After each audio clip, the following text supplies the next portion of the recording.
Hello everyone, and a very, very warm welcome to you all from North Bay in Canada and the Ford World Women's Curling Championship 2018.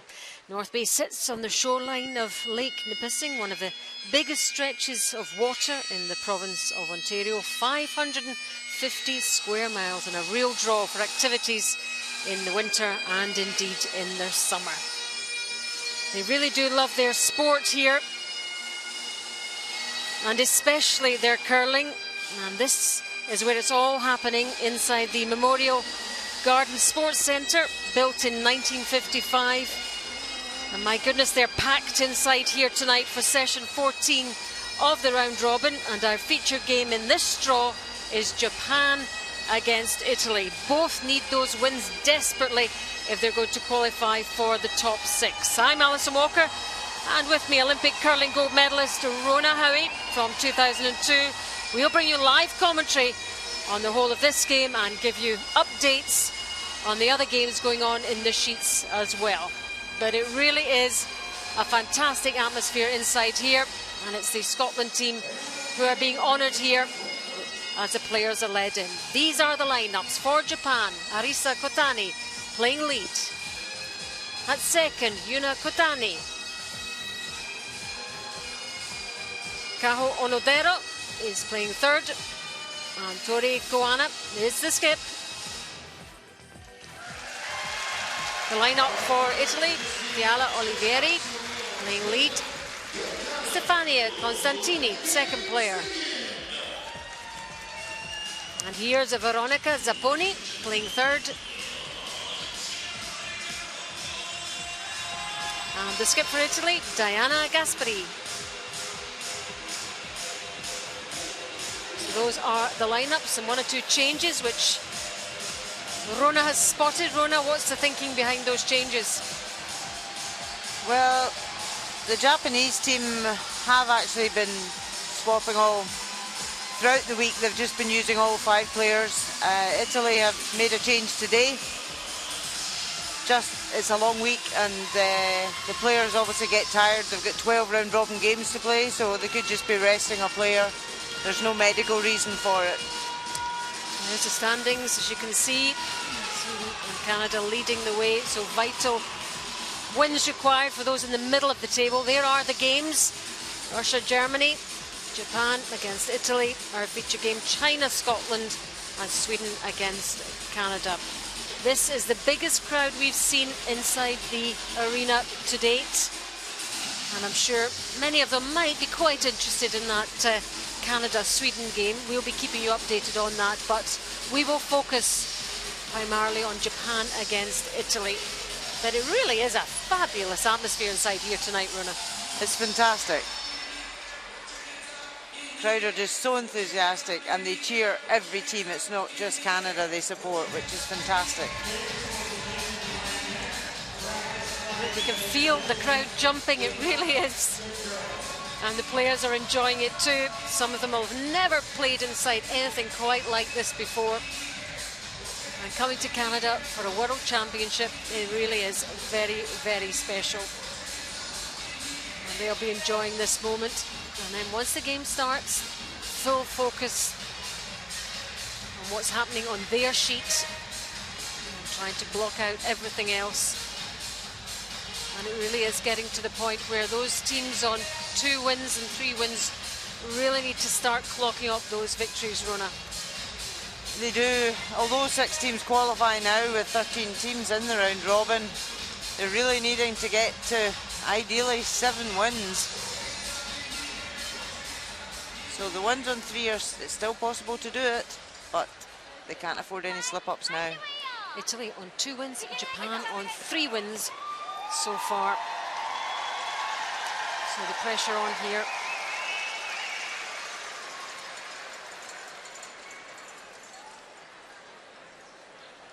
So Japan getting us underway here. Arisa Kotani, the youngster in this Japan team, been curling almost as many years as she's been living, almost. And she's really performed well this week for her first major championship at 17 years of age. She's really done well. She's got some good stats, and she'll just want to keep that going, keep doing her job well. Plays out of Kanagawa Curling Club in Japan. She's a student. And playing lead for Italy tonight, Chiara Oliveri.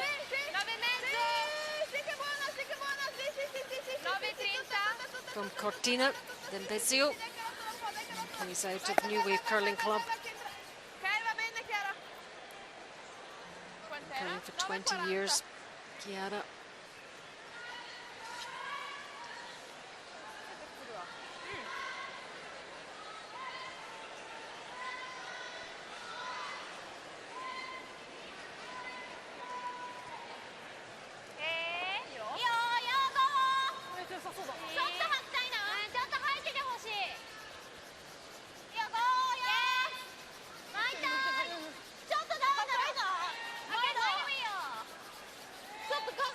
These teams, Italy 2 wins, Japan 3, 6 playoff places up for grabs.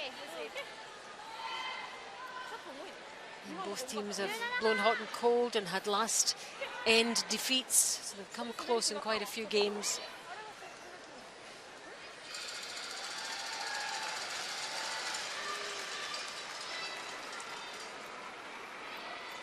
Chiara Oliveri, 38 years old.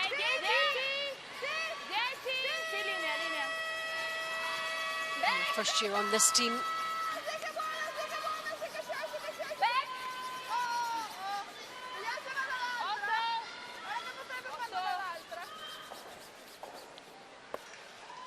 I've been seeing a bit more curl in the stones today. The ice technicians were sanding them lightly last night.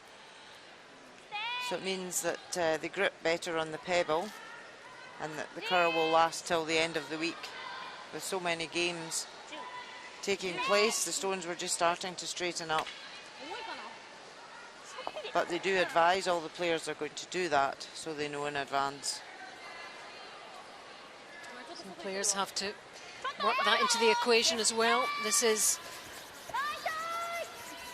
Yuna Kotani. See what you're talking about there, Rona? Yeah. From the hog line into the house, they've been really pulling today. Which is good. It's not an unmanageable curl, it's a nice amount.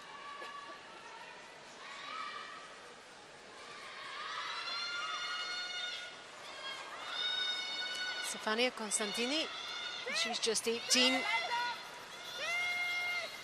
10 years curling. Also from Cortina d'Ampezzo.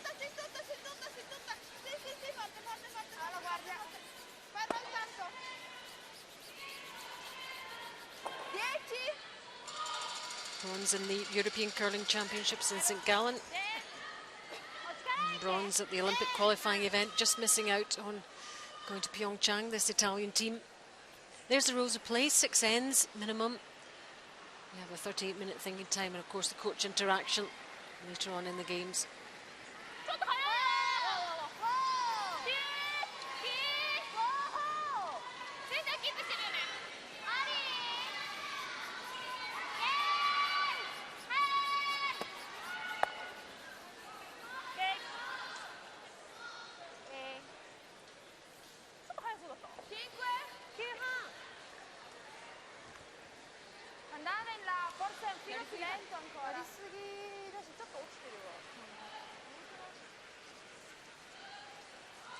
So Stefania, a lot of experience in quite a short period of time. The Europeans, the Olympic qualifying event. She's a student.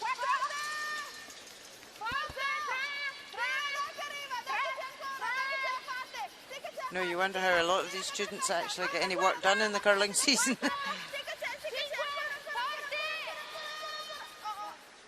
Oh, really unlucky. Yep. Feathered it.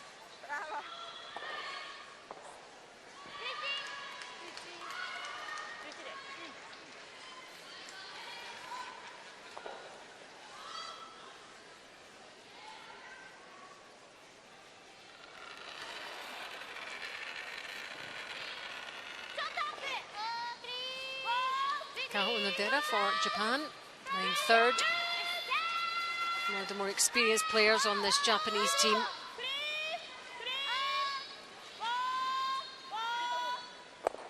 That was a great shot. She couldn't see the whole stone.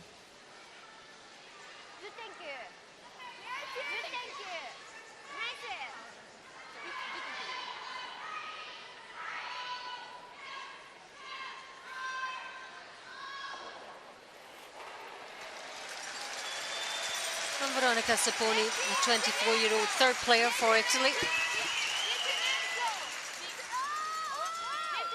She's also a student. Plays at the Pinerolo Curling Club.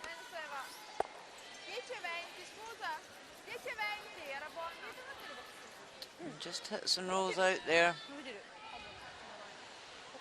Now gives Japan the chance to come round these two guards. See the crowd packed in there on your left, watching all the action.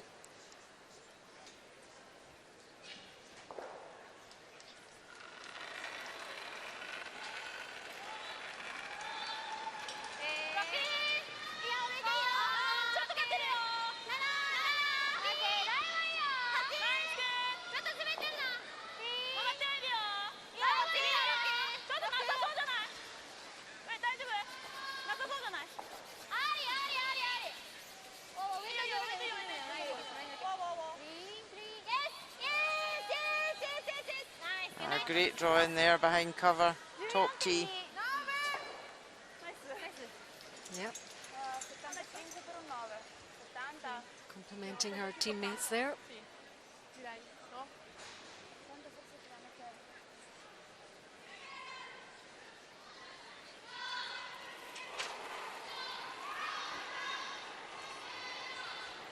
Second stone for Zapponi.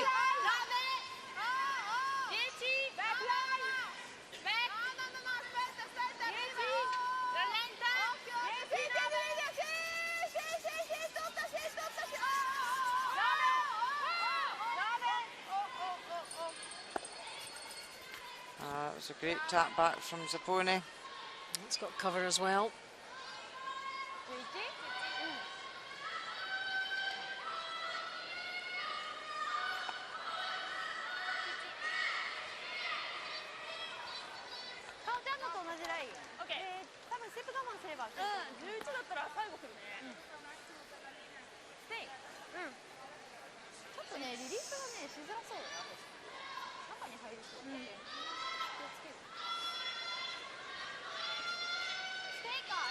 Japan would really like to come back and just a tap back weight and tap this yellow to the back 12 even and lie 2.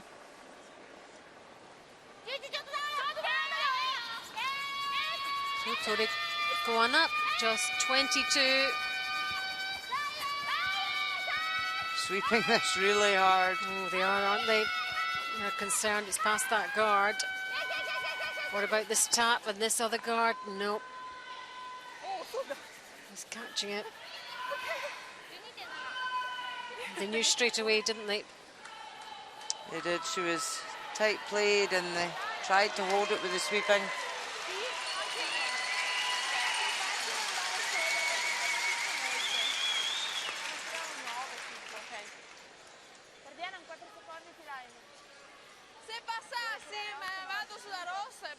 So a great chance now for Italy. They've got last stone here. Can try and generate 2 out of this.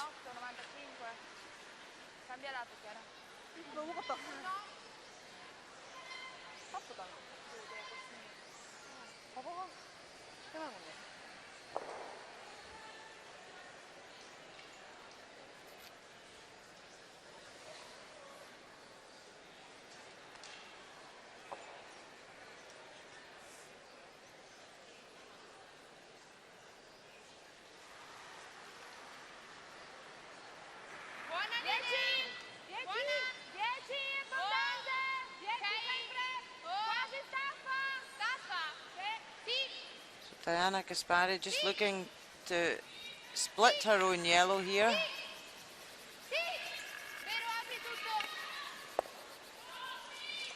Oh, it doesn't get the angle right.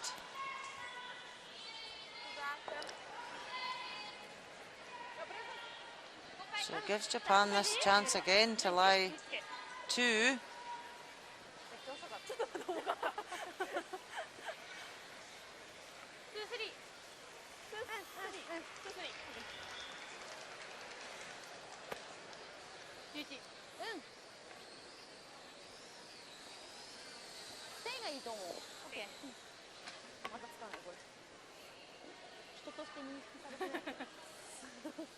Toriko Anna's so quick out the hat. Yep, No she pre-shot routine, just Yep, off she goes. And it seems to work for her most of the time. she wants to hit this yellow one on the nose.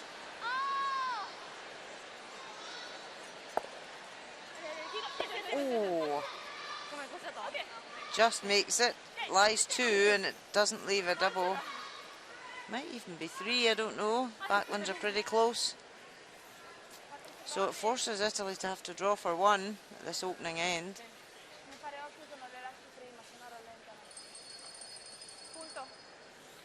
So good chop there from Koana.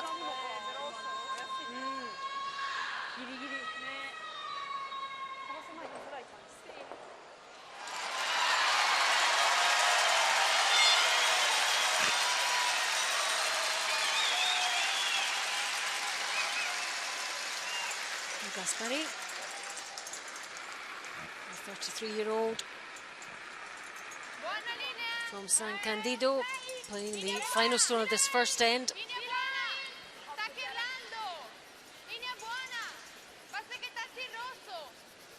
Facing certainly 2 red Japanese counters. You can see the rock clock there, 13-9. Should be pretty good. Yeah, she's got that other one to stop it in its progress as well. She secures the single, that forced to just a single. When you have the hammer, you like to try and at least get 2, but they secure 1 point in this first end. Japan 0, Italy 1 after 1.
Was the North Bay Ukulele Club writing curling songs to go along with their music, all volunteers and doing their charity stuff here at the Ford World Women's Curling Championship 2018.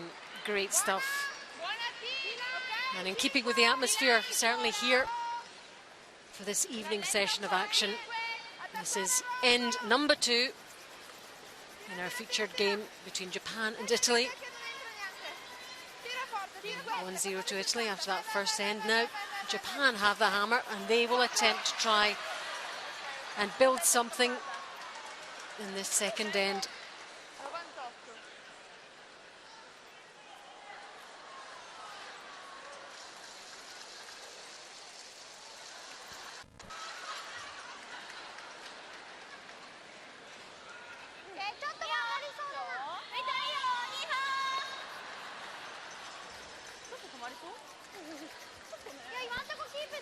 player for Japan. Learning a lot this week, this Japanese team, not the one we're used to seeing. Different team for the one that played in the Olympic Winter Games in Pyeongchang, securing that bronze medal, but they put the guard up. Quite a long guard. Yeah, we've seen this week that the corner guards are more useful kind of nearer the forward sign, closer to the house, so it's easier to bury it behind, especially with the big swing now for the stones.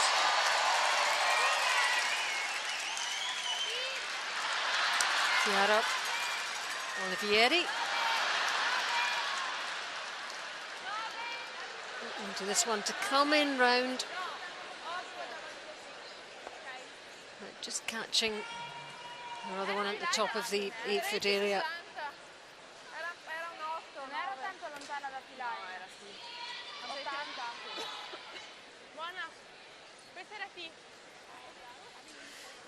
So our first update elsewhere, it's that big one between Sweden and Canada. Sweden, of course, the Olympic gold medal winning team. Canada not faring quite so well this time at the Olympic Games in Pyeongchang. Jennifer Jones with the final stone of this first end.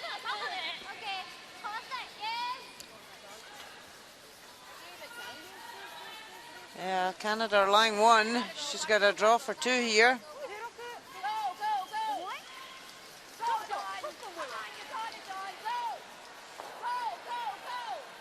Is it going to get there? They're all on it. They're all urging it on and in.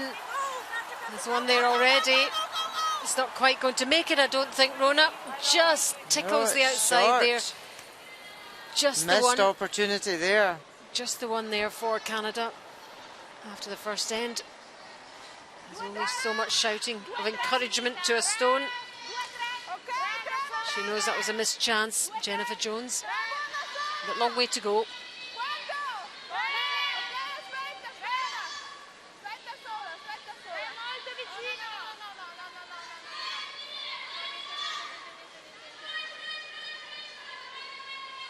He's putting a guard up level with their other stone at the top of the 8-foot.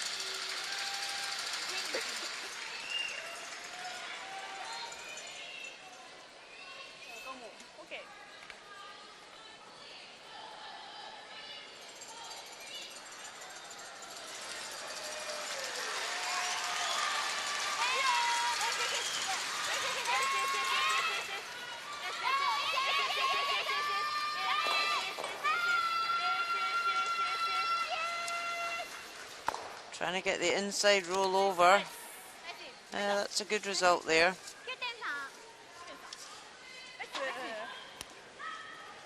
Nice wee smile, quite happy with that one.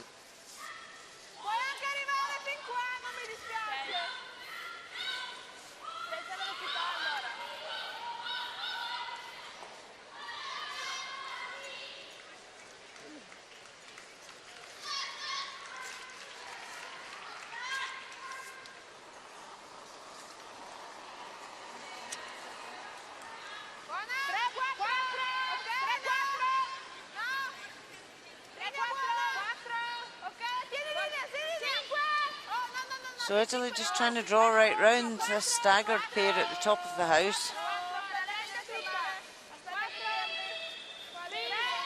But they called it was light, so they're just saying leave it as a guard. Already is a guard there, but it's double guarded now.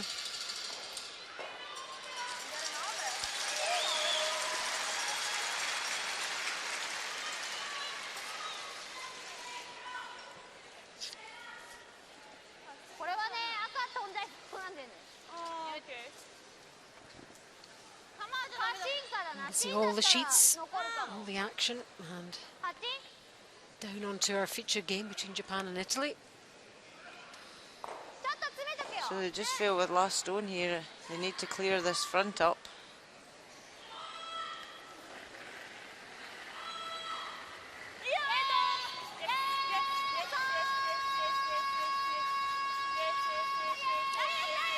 And that's her task here. 1-2.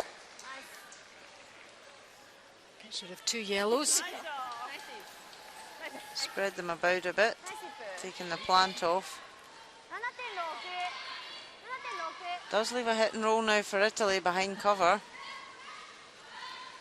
But at least you moved the 2 yellow guards. And they do lie short.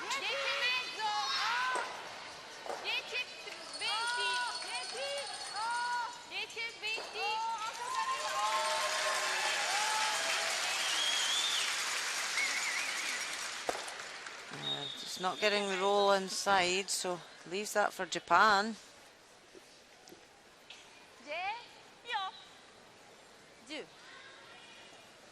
Japanese bench. Yuji Nishimuro taking notes. Every move is analysed, every stone thrown. Hoping to learn, make things better. And this team still learning here.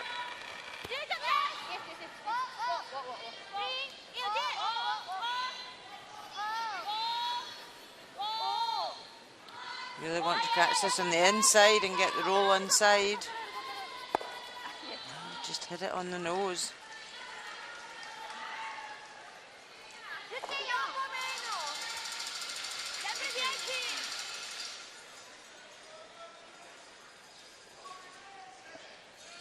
There's Soren Grant, coach for Team Italy, coached a few teams around the world, now with Italy.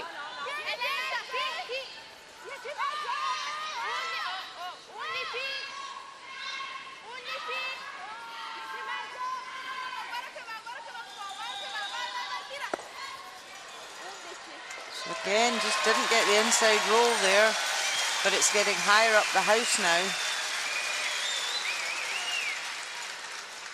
So Japan wondering if they can come through that gap between the red guards to the yellow that's lying short. Well, there's definitely a line. And it's not easy. Yeah, if they get this right, they'll get a really nice roll in behind cover. Monodero.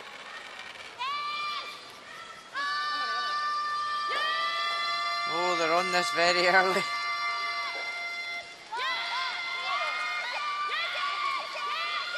Oh my goodness, that was close, Rona. And gets a nice wee roll as well. Yeah. I saw you move with this stone. I was breathing in. You were trying to help it through that gap, weren't you? It's just when they up to sweeping, I was like, maybe just keep on it. She liked that one. Let's take another look. Whoa! Oh! I think it gets closer each time. And it lies short. Absolutely perfect. Nice one there. Italy could try and follow it, but it's probably easier for them just to tap their own yellow up now.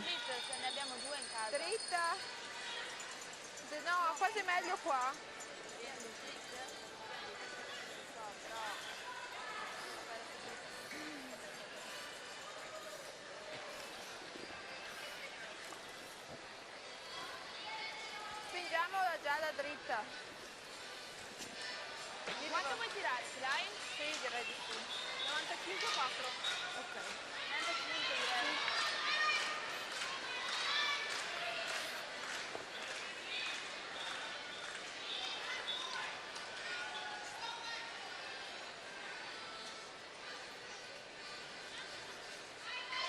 So Diana Gaspari just looking for the straight tap up on her own yellow.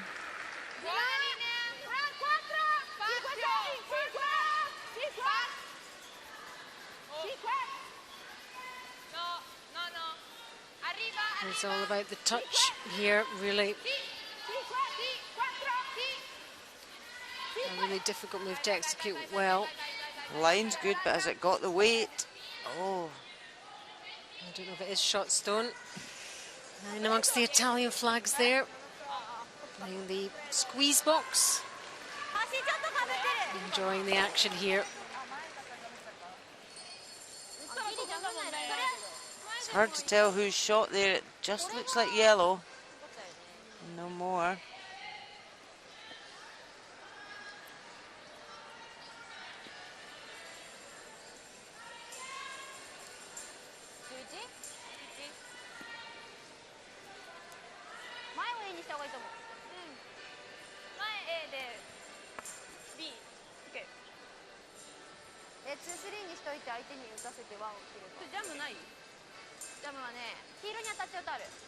Although Nadera plays third stones, she stays as a front end sweeper. She's been brought into the team just to bring that experience that she's got, previous Olympic Games.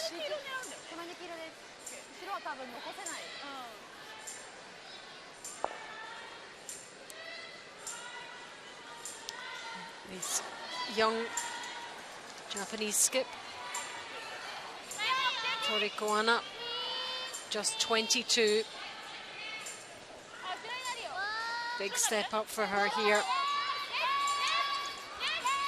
From Kofu and Yamanashi.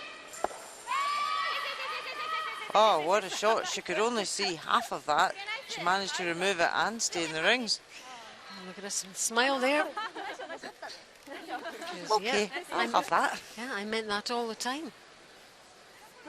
Nicely done.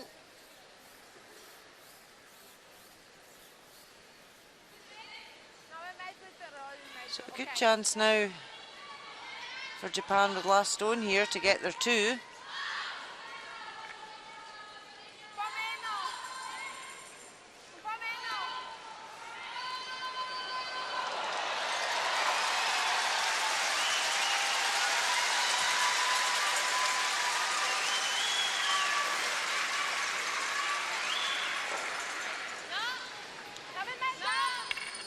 So Italy will want to try and roll right across to stop them getting their two.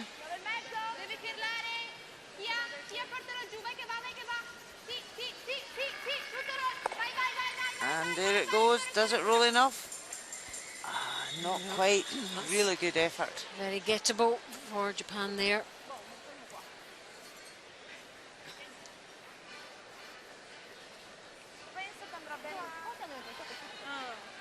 So just a nose hit for two.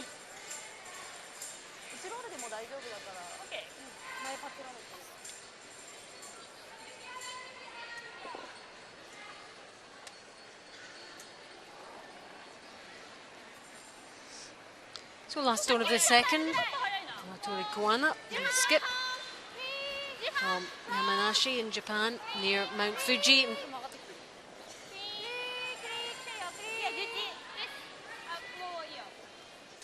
Hits and just rolls slightly for two.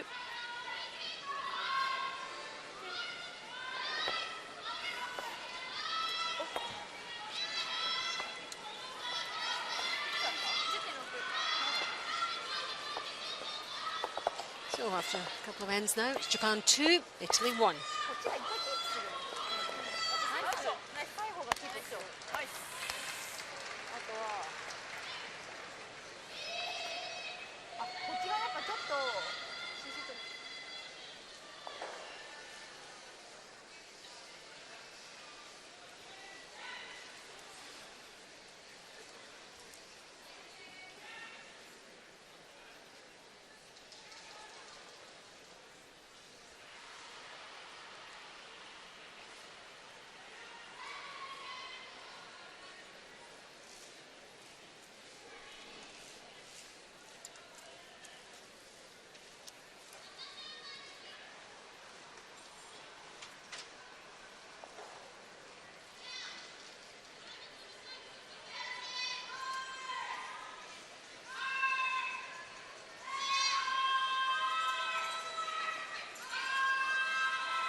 You're watching live coverage from the Ford World Women's Curling Championship 2018 inside the Memorial Garden Sports Arena here in North Bay, Narnia Centre for Ice Hockey.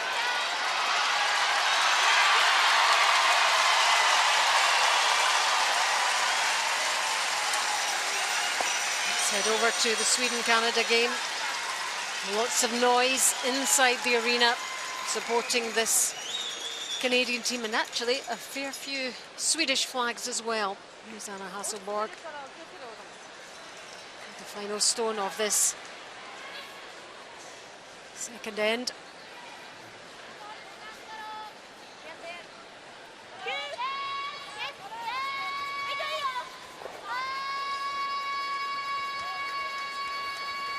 Canada already in position in the rings. There they are. And this one looks heavy. It looks heavy. It looks very heavy. And that's why the crowd is cheering. It's gone too far, and it's a steal of one for Canada there. No glimpse of emotion there on Anna Hasselborg's face. They go 2-0 down after two. Let's check on China against Scotland. Scotland going up. Second end. Jiang Yi-lun with her final stone.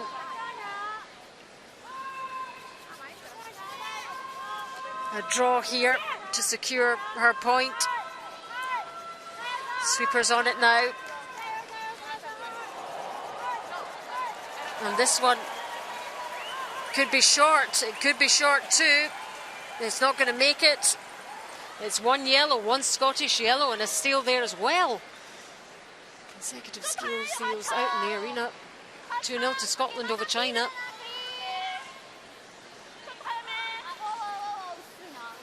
But, third end in our featured game. Anyway, yellow guard.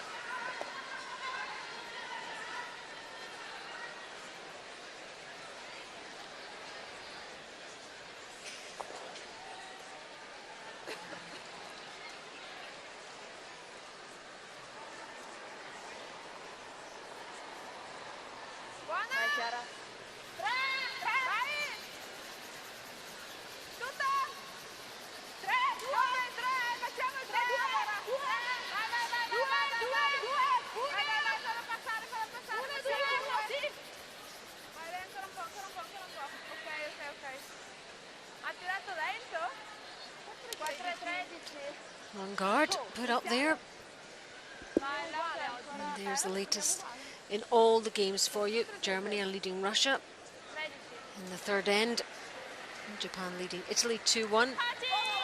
2-0 for Scotland and 2-0 for Canada as well.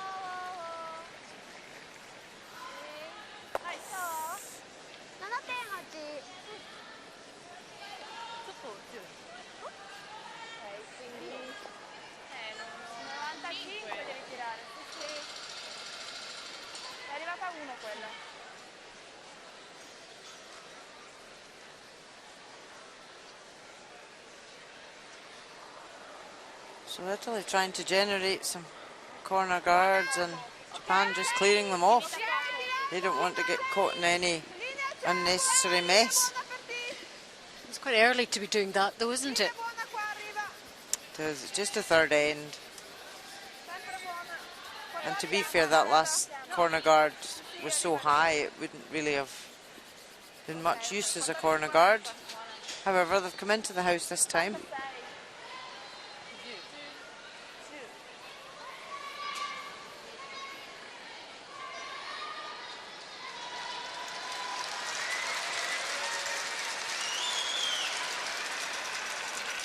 Maeda for Japan.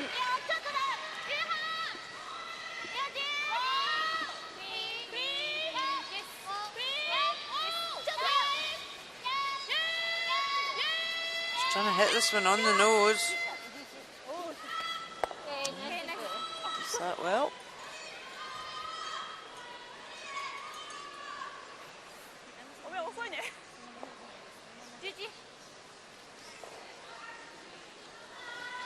Let's have a look at Russia against Germany then in the third end. Victoria Mursiva is the last stone. Facing two German counters. Yeah, see the two yellows in there. Going for the hit here. No problem at all for Mursiva to secure that 1 point there.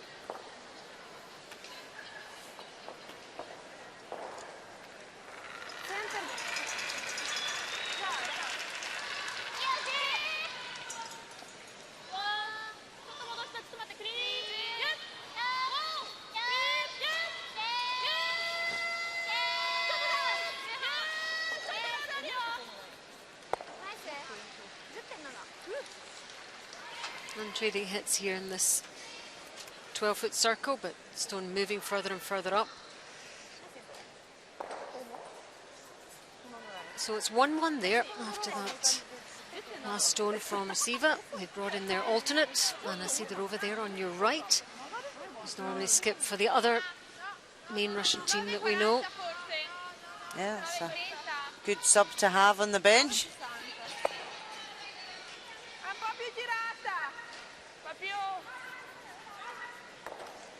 And Russia looking to clock those wins up as well. Had a good start here. Actually, there's a bit of a pivotal session in terms of wins and losses.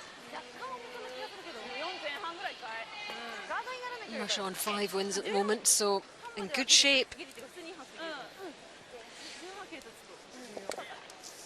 Italy just on 2 and Japan on 3. Yeah, so with 6 teams now qualifying out the 13. There's quite a lot of teams still fighting for those last few places. Sweden, Canada, Korea are kind of the 3 top of the board at the moment. Yeah, but just tucked in. Not far behind. Yeah, Russia, Czech Republic, USA, Japan. China, Switzerland, they're all still in with a shout. After tonight's game, some will have 3 to play, some will have 4. Yeah, so it's not finally done and dusted by any means. No. No team's definitely out because they might have played slightly less games. So it's a long way to go. They just have to focus on winning every game. And then see what happens come the end of the week. Do players really think like that? Do they not look at standings or tables or... They will look at standings, but you just can't think, oh well, if we win these 2 and they win, you know, it's just win. You've just got to focus on yourself, focus on your games, and it's in your destiny. If you can win, then... If you have it in your control. Absolutely. That's what you would prefer. You don't want to have to rely on other people.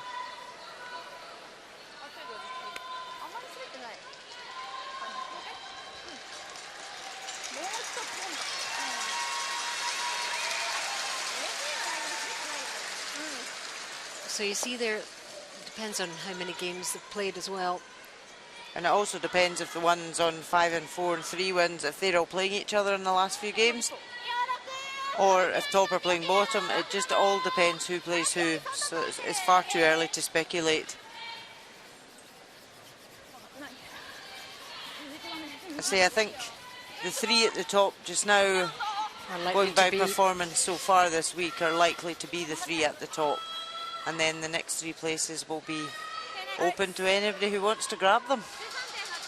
So they can get some good runs going, some of these teams, towards the bottom of the table. Who knows?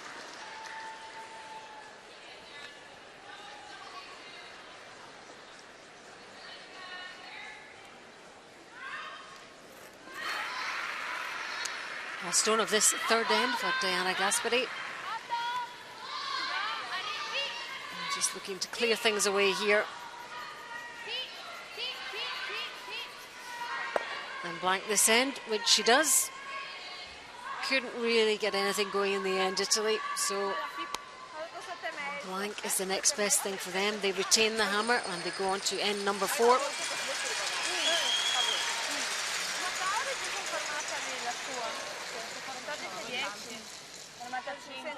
Però è passata un po' più esterna.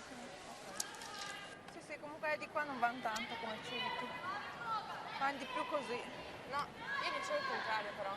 Sì. Ah, dicevi il contrario? Io pensavo che interno e esterno fosse più lento che esterno e interno. Ah. Beh, non so quanto 10.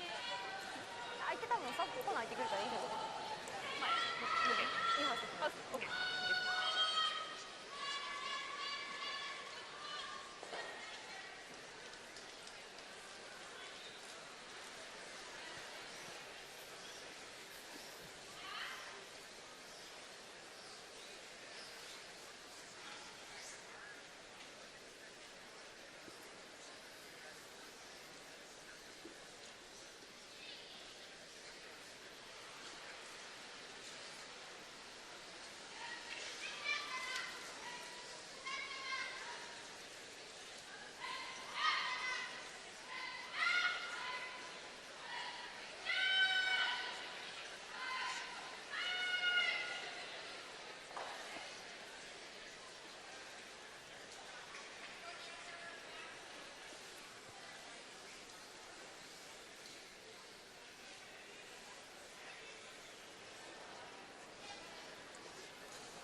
All sorts of ways of watching the game. Here's the numbers. Important one is the 2-1 to Japan. This is the 4th end.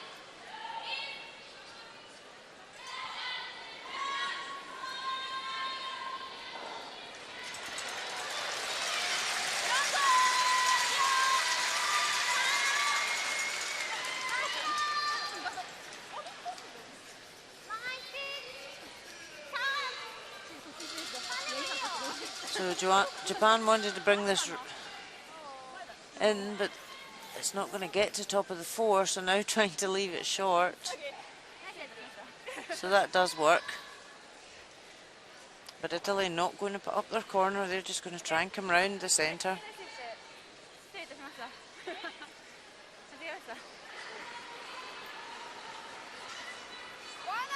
Chiara Oliveri, 66%, but then she hasn't played. It's just her second game.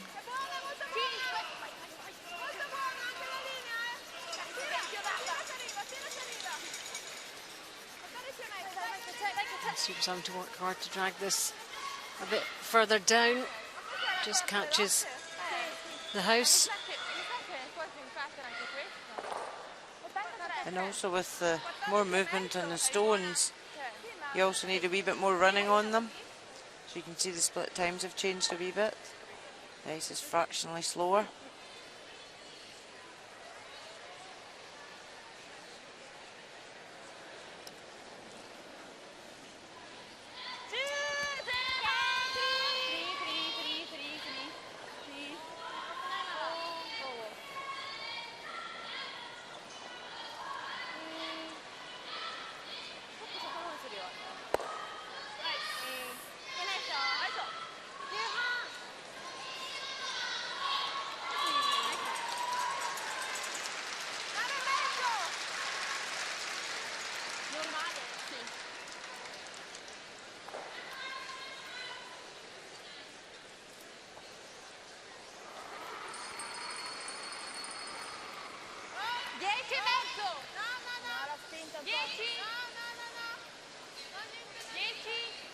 Italy would quite like to just hit this on the nose and it could act as a corner guard. Yep, that's good. But again, Japan just going straight out to clear it. She could draw around the centre and really try and force or go for the steal here. Surprised at these tactics this early in the game. But you know, maybe in other games they've got into difficulty because they've had too many stones. So they're just trying to simplify things, play the game they can play well. Play what they're confident with.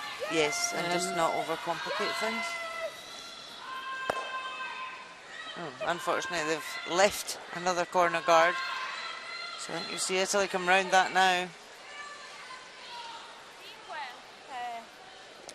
Italy certainly being the more creative, if you like, of the two teams. More proactive.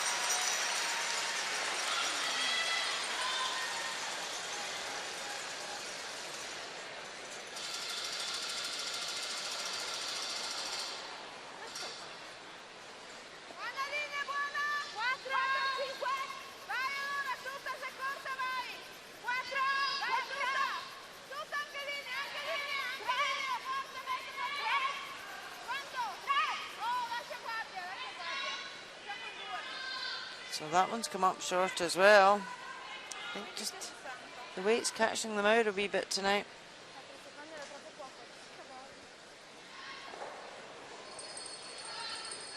So now Japan know they can't remove all three guards, so it's time to just come around.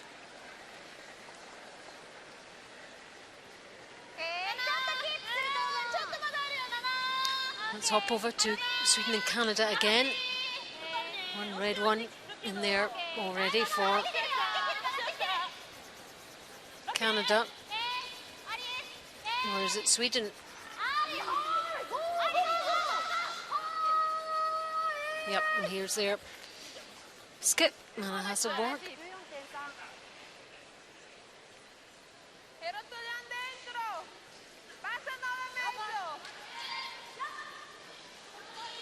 It's quite a tricky pathway in here for Anna Hasselborg. Watch the curl beginning to come now. Who's going to make it past this guard? 1, 2, yes it does. No, it Slightly just rubbed off the red. It. She can't afford to move her red though. Has she given Canada the shot? It's certainly not 2 anyway. We'll check on that very shortly. Oh, very unlucky to rub that top red one. I actually thought she got past it there.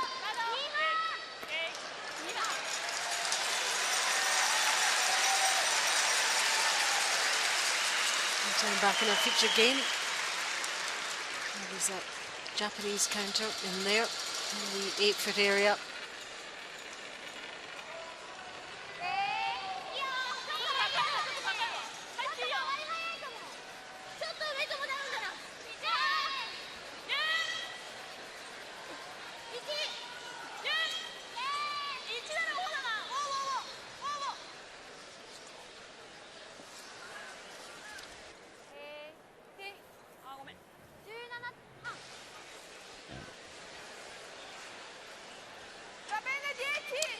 So it was just 1 for Sweden there. Very, very close. Oops. Canada lead 2-1 there. 2-1 in our game 2. Japan over Italy. Japan's guard is just not covering the stone in the house. So it gives Italy the chance now to hit and roll behind that cover.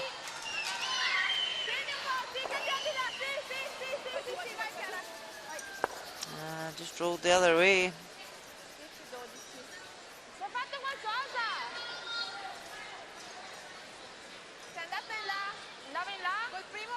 Oh, did I push it that way a wee bit, she's asking. I didn't know you could speak Italian. It's curling talk.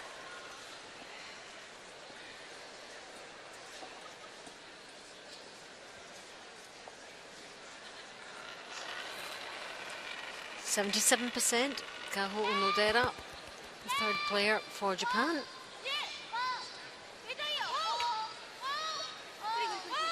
She would love to get a hit and roll over here. There is a roll. Where's it going to finish? The only problem with rolling to there is it's back tee. And we know Italy likes the freezing game behind the tee. They've been quite effective with it this week. She's deciding to tap it back.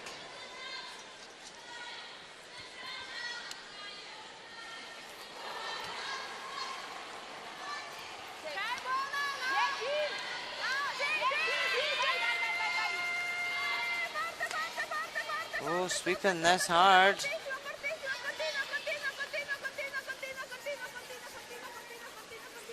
Can they hold it? No, it's going to roll out. Away they both go.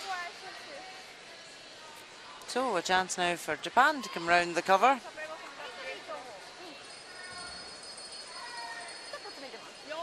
Just a few half shots from both teams, and it's just whoever's going to capitalise first in these mistakes will get the jump.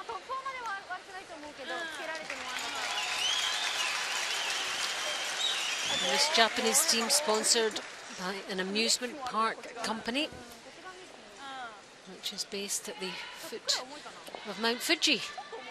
Wow, do you think they get free passes all year round? Could take some guests. The company sponsors them around the world. I think they go in and do sponsorship days and interact with customers. All part of the job of being a professional curler these days. Certainly got a lot of sponsorship badges on their uniforms. Here's this one looking.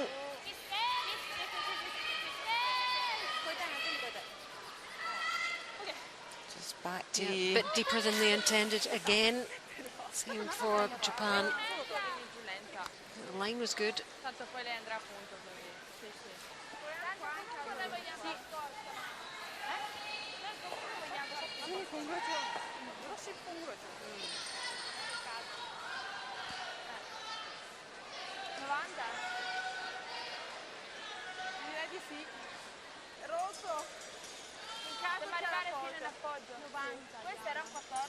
So a chance for Italy now to come up and freeze this, or even just sit top four, so that Japan have to move it.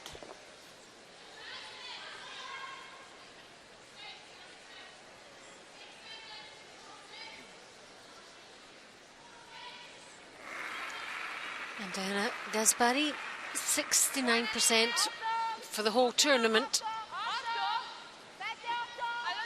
She's an accountant, and she's not curling. Just narrowly missed out in the Olympic Games for Italy in the qualification event.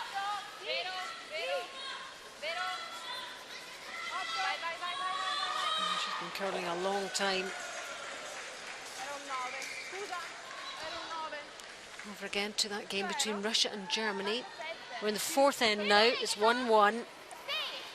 And the other edge. Having a difficult week, this German team.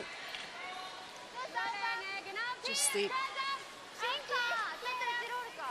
wins coming hard to come by. Russia line 2 here. She needs to get the button to get shot. It's going to catch that red, is it? It does. And it's only one, I think. One red. Steal of one for Russia. They lead 2-1 there. 2-1 in our featured game 2. This is the fourth end.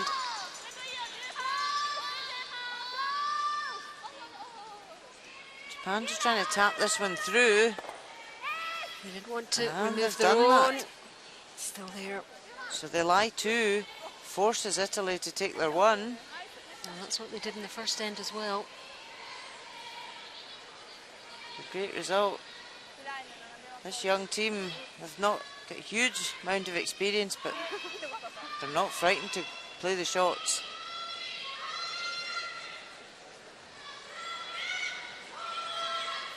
Well, the average age must be fairly low. 26, 22, 17, 19. Very young team. Youngest team here at the Worlds.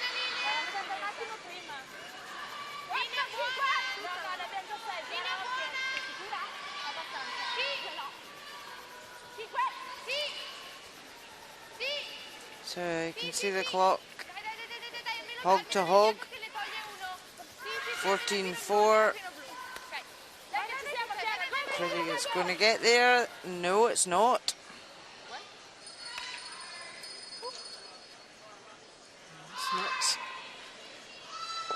It's not a terribly happy look there from Diana Gaspari, and you can understand why. Sorry, she says to her teammates. She doesn't quite know what happened there. She's looking a little perplexed. But it is a steal of 1-4 Japan. 3-1 after 4.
Oh, they're interesting binocular things, aren't they, Rona?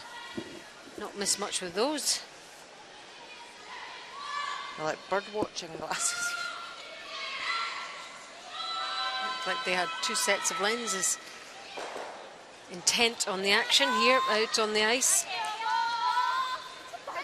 And actually viewing for spectators is really, really good. It's a very compact arena, just over 4,000 people. Its capacity, and there must be close to that in here this evening. Enjoying some top quality curling on the 4 sheets. Look at that. And very close to the 4 sheets. You can get 4 for the price of 1. Although many of the crowd concentrating on that Canada-Sweden game. On your right-hand side there. But this is our feature again, Japan against Italy. 3-1 to Japan after that steal in the fourth end. Just Kotani just struggling a wee bit with her first stone. She's not getting it into the 4-foot. So now Italy have put on a better corner guard.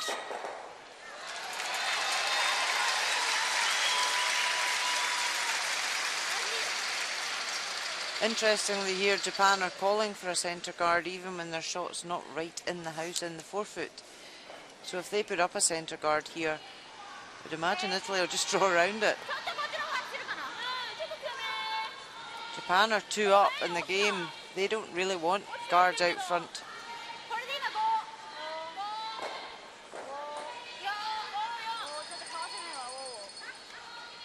Oh well, although she called for a guard, she's actually going to tap that one anyway. So that was a good result. Do you feel that was the wrong decision? It was the wrong decision to call for a centre guard, which she did. But she actually came into the house, which is fine. Centre guard's fine if your shot's in the 4-foot or more in the scoring area, whereas 12-foot was never going to win you the end.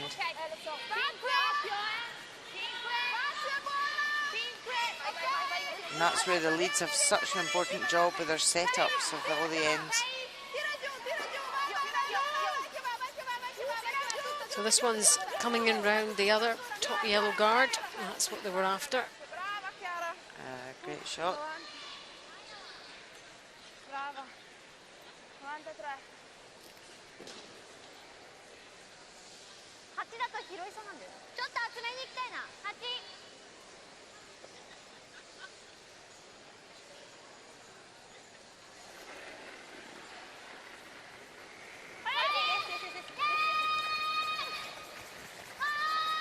dear.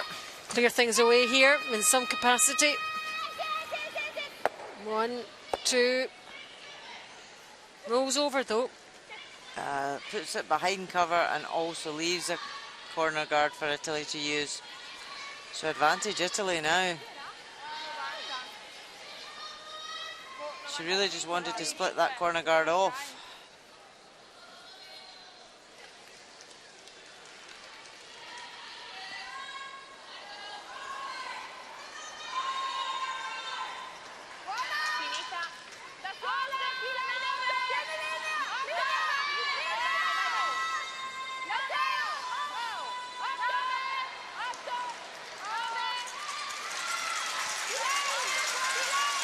Super's just watching this, trying to nurse it past that top guard, which they do. And back over, undercover. Another nice stone from Italy.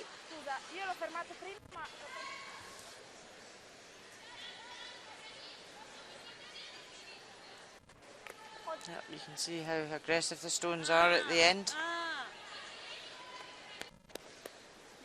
Yeah, they didn't really have to do much to make that happen, did they? The sweepers.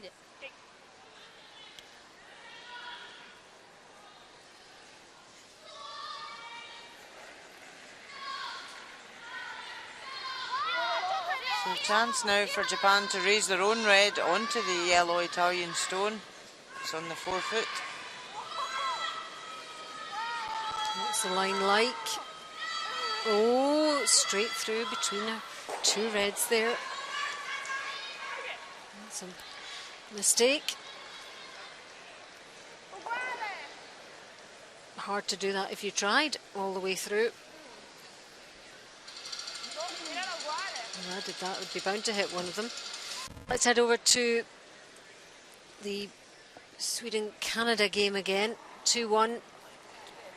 2 reds in there for Sweden.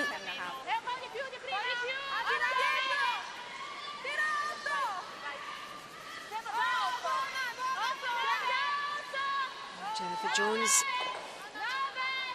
Canadian skip, with the last stone here in this 4th end.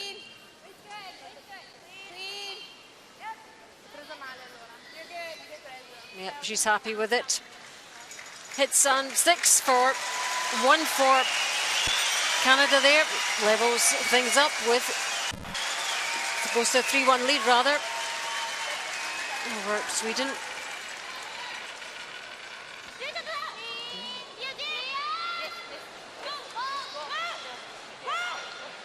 3-1 here as well.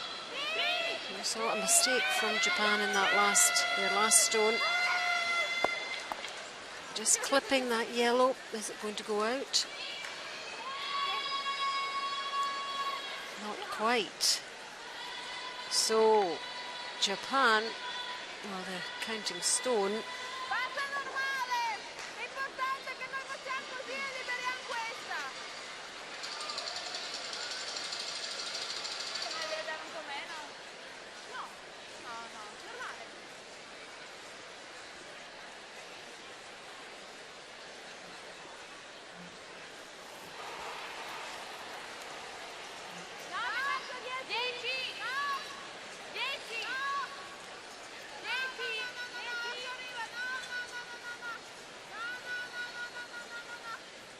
So Italy just need to try and, oh, unlucky. But they have opened it up, the red shot.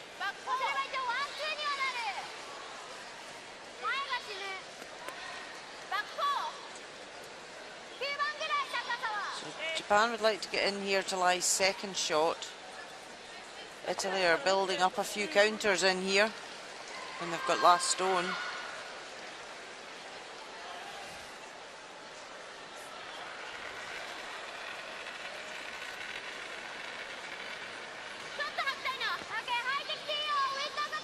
Onodera.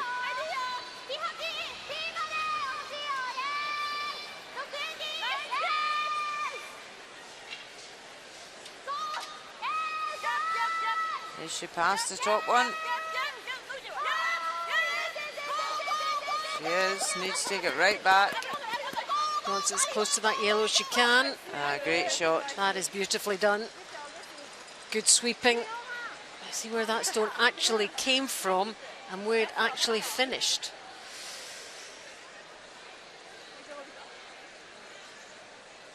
Truly international field here. Japan, Italian flags beside each other. Yep, look where that red one ended. Fantastic stuff on great ice now.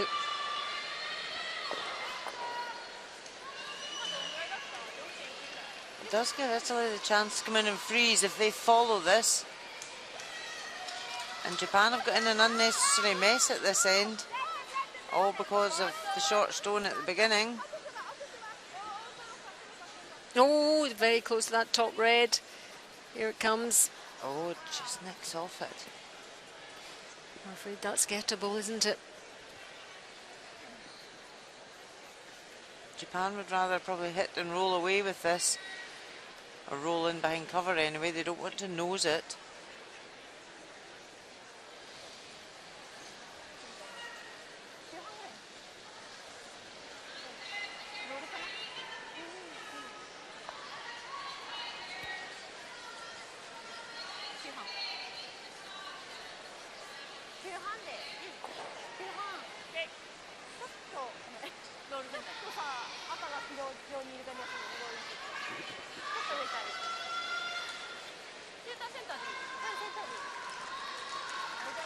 So Toro Koana amazes me how she just gets in the hack and she's off. Away she goes. No fuss, no bother. Gets down to it. No slow play there. What about this line? It's looking good.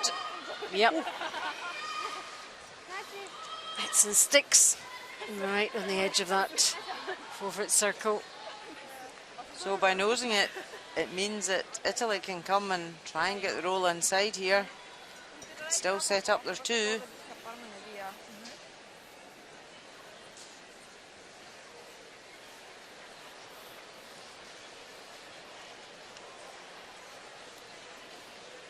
She reminds me, the Japanese skip reminds me of like a wee firecracker. She's just always so fast and zipping about. Full of business. So ideally, Italy would like to hit and roll off this, in behind that centre red.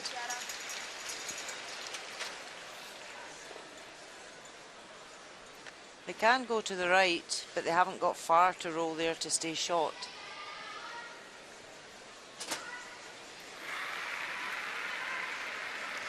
Diana Gasperi. Skip for Team Italy. She started this team 20 years ago. She's had different players. She's got a new young team here. Look at the hit and the roll. She's gone rolling to the outside, minutes away. But the red one is gone.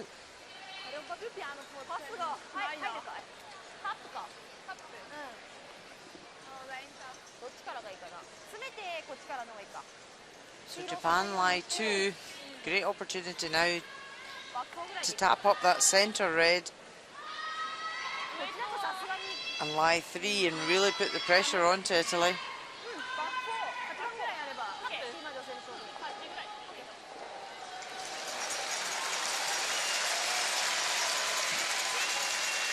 See this one just over curling.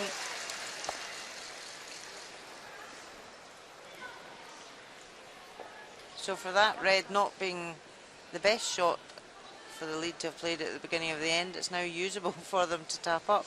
Well, again, we go back to the talk about the importance of those lead stones.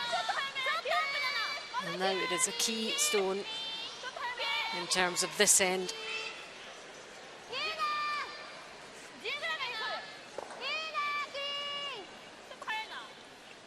Tori Koana has this tap to lie three.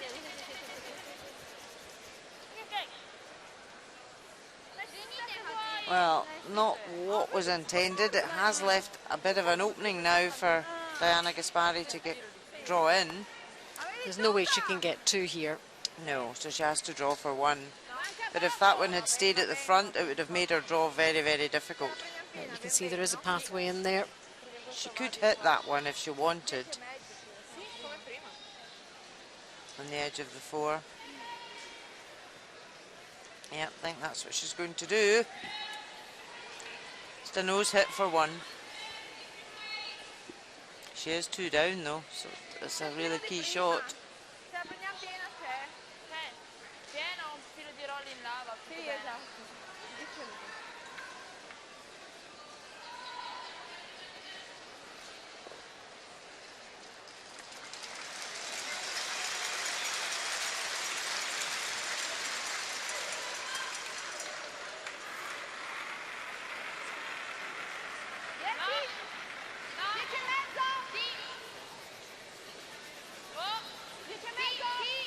So happy with the line this time. Just needs to catch it in the nose. And that's fine. Yep. Important hit to make there for Diana Gasperi of Italy. Close the gap very slightly. Heading into the break now. Time to regroup, reassess, get a bite to eat. Japan 3, Italy 2 after 5.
First end in our featured match, and the Italian skip Diana Gasperi with the last stone.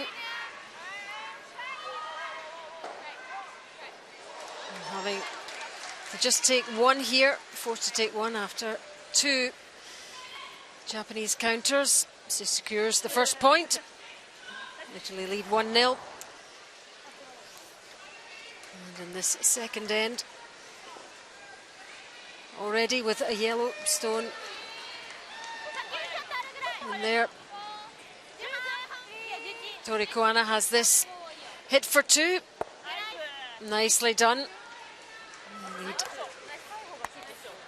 2-1 and into the fourth end after blanking the third. A couple of counters there for Japan, so Diana Gasperi has this draw to secure her point.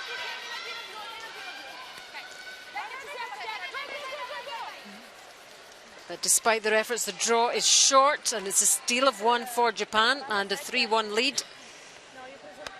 And then Italy had a hit for 1 in the 5th, and now 3-2 lead for Japan after 5. So there's all the latest. Russia 2, Germany 1. Japan 3-2 over Italy, as we've been watching. China 3, Scotland 3, and Sweden 1, Canada 3.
The stats for you after the first 5 ends, just the 1 stolen point, and Japan ahead in every area, and particularly in their hit percentage. So lots of action going on in the 4 sheets inside the Memorial Gardens Sports Centre, and a packed crowd as well, enjoying every second of it. Better thing to do, get yourself a drink, some popcorn, sit and watch the curling.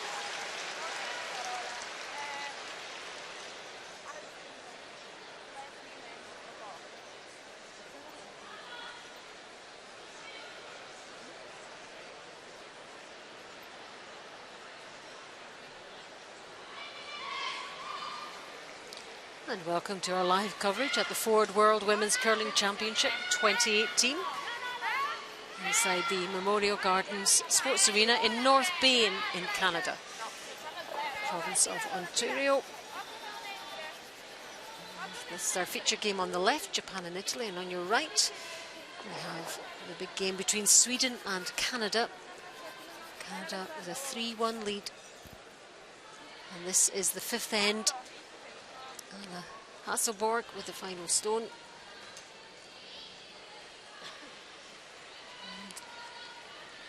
Canadian counter in there already. There's a few obstacles for Hasselborg to get through here.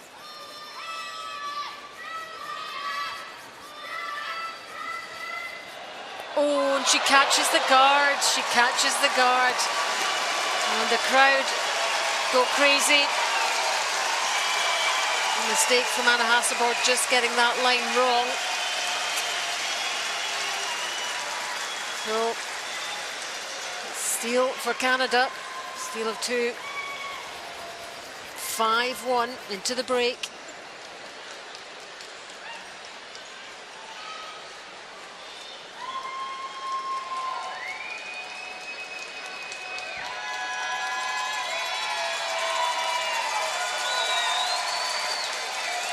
Back in our featured game, 3-2 to Japan over Italy. Italy forced to just 1 point. 69% for Olivieri for this game.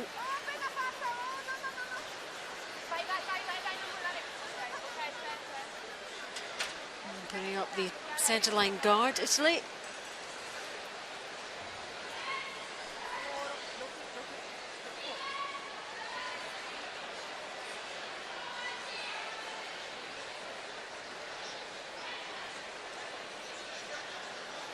The youngster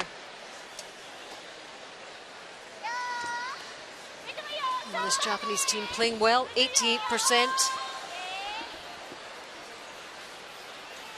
Okutani.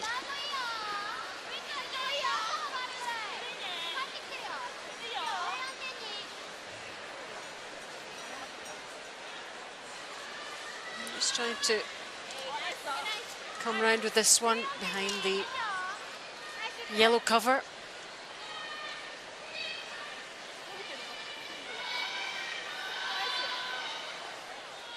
A real buzz inside the arena. There's people enjoying the action and witnessing the Canadian team going ahead by another couple of shots in that game. Stefania Constantini, 88% for this game, so certainly the front end of Italy performing well. And they're only 3-2 down, so still a long way to go, part 2 of this game. Japan have the hammer in this end.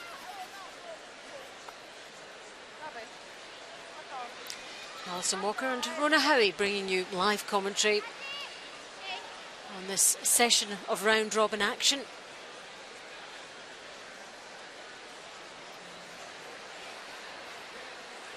Japan just deciding to clear up the front. They've got last stone, they want that scoring area open. Oh. Well, that was plan, maybe not even B, maybe C or D. You could tell by her face as well. I think I was a bit wide. I thought you were going to have two O's there, Rona. O at the first yellow, O at the second. And then away it went.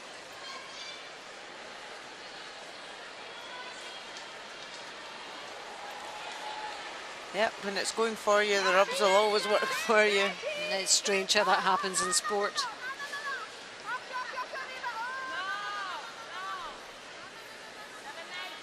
Constantini for Italy. Oh, there's everyone on that flag. Oh, wow, that's clever, isn't Yep. it? Yeah, somebody's been thinking. A truly international and very welcoming audience here. I wonder who he's really supporting, though. He can't support all 13 nations.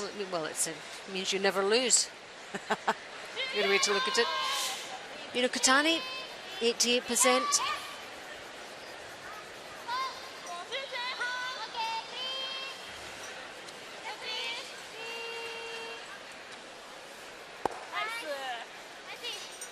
So Japan lie 3. They have got last stone here, so Italy can't try to be too clever and lose a big end.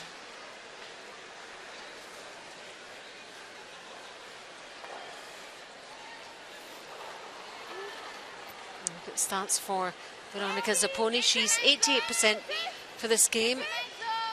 So actually, certainly through lead second and third, really good stats for both teams. It's been a fairly open game, really, tonight. So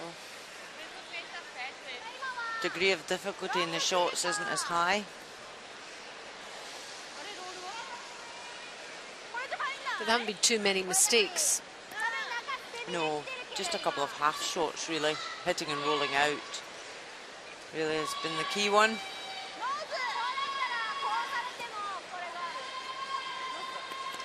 Japan need to be careful if they leave this too high, because Italy will just come right round everything. Even in her direction, the skip here for Japan, she's very, this is what I want. Very clear instructions to her teammates, which is good. Well, 100% for the game. It always worries me just seeing that before she throws the shot, because something invariably happens. Let's see what happens with this one. Oh, that's a good one. That's okay. Will that keep No her 100%? commentators curse. Yep, still 100%. Let's head over to China, Scotland. 3-3, close one there too. And then the fifth end, Jiang Yi-lun.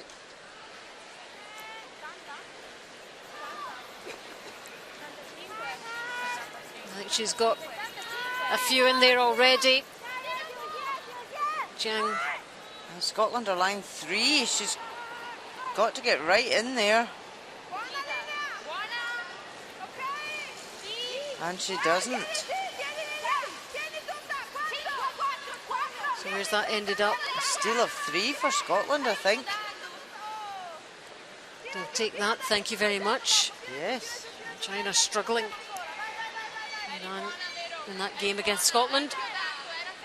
A 6-3 lead now for Scotland.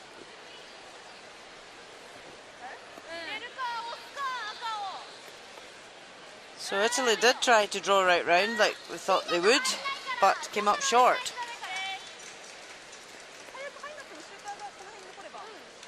Now Japan obviously want this end open because they have got last stone. But they can't remove all the guards. So she's saying just to split that front one. She's also got to be careful if she does split it, she's opening it up to allow Italy to come in.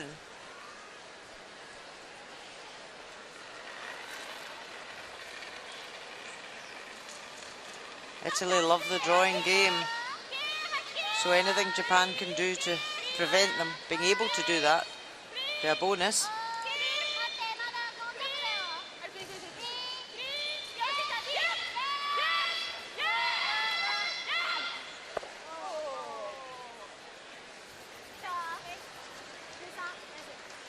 So tapping their own up into the forefoot.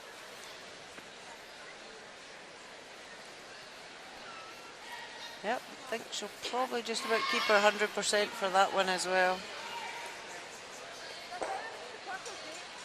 Hard to maintain standards, that kind of standard, isn't it? That going through the game. There'll be no review of her performance. Keep doing what you're doing, the coach will say. But if you put in a percentage like that for a game, that's you set your standard for the rest of them. You need to play at that every game now. Do coaches pay much attention to these statistics, Rona, when they're analysing games? No, the overall stat really is, I wouldn't like to say it's irrelevant, but what coaches look at is, you know, throughout games when they analyse, they look at the in-turns versus the out-turns or certain parts of the ice, so they'll look for trends. So if a player's really struggling, like in their in-turn tap-backs, then that's more of a coaching tool to use, rather than just actually saying, well, you only played 88%, that's not, you know, acceptable, or it's a guide. But really, stats and figures are more of a coaching tool. And generally players will know if they haven't been playing quite up to their own standards anyway, and what they've probably got to work on too. Gaspari 80% here. This is coming up way short as well. She's really struggling with her weight tonight. That's quite a big difference, and I've seen a couple of very short draws. Oh, she sighs. Oh, for goodness sake. She's saying that's not... Because she did look surprised, as if she thought she'd played it well enough. Torikoana, here she goes.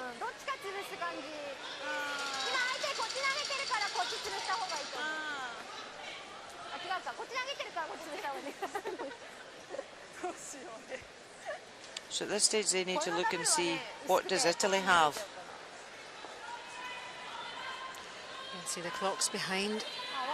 The sheets there on the back behind the coaches. Both teams plenty of time, but they do have to be aware of it. She could come up and tap that red up again, but the last thing she wants to do here is open anything up, because Italy are going to struggle to actually get one in here. I mean, that red at the top of the 12 is providing a bit of guardianship there, isn't it? Yeah, that's a pretty good block. Well, what about coming in down the right-hand side there, so we look at it? Yeah, the right-hand side, if she passed just that top yellow guard, Italy could get round to that red on the forefoot. So, although Japan are coming this way, Italy can't get shot by coming this way. It's the other way they could do damage to Japan. Torikoana. A reverse handle. And her out turn. 85% for the game, so performing well.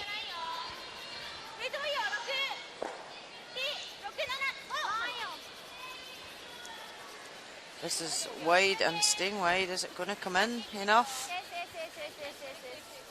Just. Yeah, it is quite strange what she does here, Rona, but you know, it works for her. She looks as though she's going to play the in turn, then she reverses it to the out turn and plays it. So there's quite a lot of wrist movement there. What's the benefit to that? None. For you. She feels comfortable. It's a habit she's got into, and she's mastered her out turn release by doing that. Because obviously the more wrist movement you have when you're releasing the stone, the more chance something can go wrong, like putting it off the brush. Almost an imbalance, isn't there, in terms of the body, the hand, the the stone. So there we see, this was the only shot we thought if Italy could scrape past that yellow guard. Lots and lots of stones in play, my goodness. Is she going to come in off the outside red and lie second shot? She'll not get shot out of this, but she could come in for second shot and try and cut them down, because Japan are lying 5. So if she rolls in, she could get second shot. It's an important shot from Diana Gasperi of Italy here.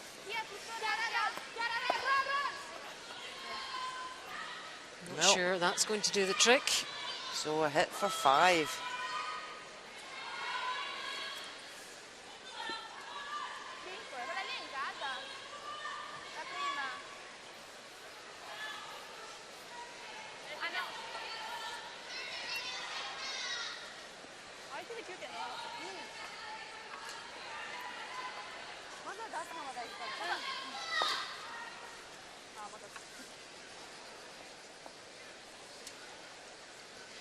This could be the turning point in the game here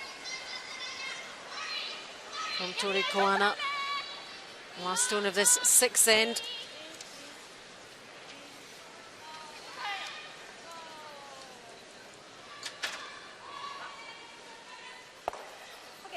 It rolls out, and a bit of a let off there in terms of 1 at least. Just having a look at that top stone. Is that counting? Yep, score of 4. It is 4. Well, that came really virtually out of nowhere there for Japan. And down to those poor draw shots from Gaspari as well, but not handling the build-up stones well. Japan 7, Italy 2 after 6.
Seventh end now for a feature game between Japan and Italy at the Ford World Women's Curling Championship 2018 here in North Bay in Canada, in the province of Ontario, kind of in the middle-ish of Canada. That's where we are if you're listening from around the world.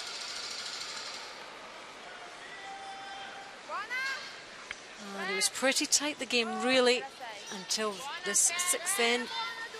Japan scoring 4 for a 7-2 lead.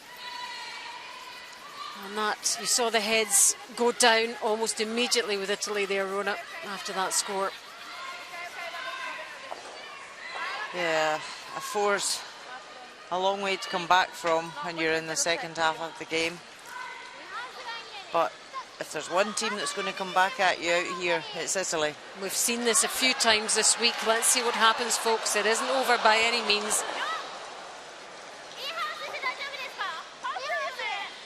Yep, Italy have had several extra ends in their games, and last stone at the 10th end, where you think they've been dead and buried during the game, and they've just fought back. So Japan just need to be careful, stick to their game plan.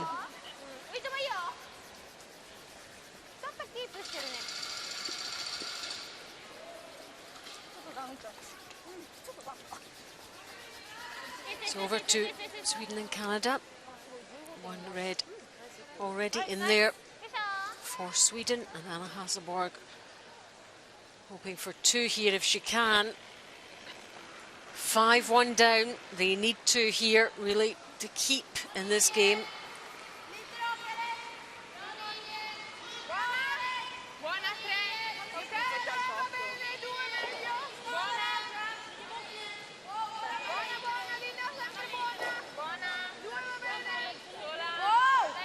Needs to stop though. Yeah. Is it going to be a bit speedy here? Oh, I think it is. No, I don't know. Is it one? Is it two? Definitely one. That's twice we've seen that with Anna's second stone just rubbing. That one's a little less clear though as to who is the next stone. We'll get back to you on that. Back in our feature game, Kotani.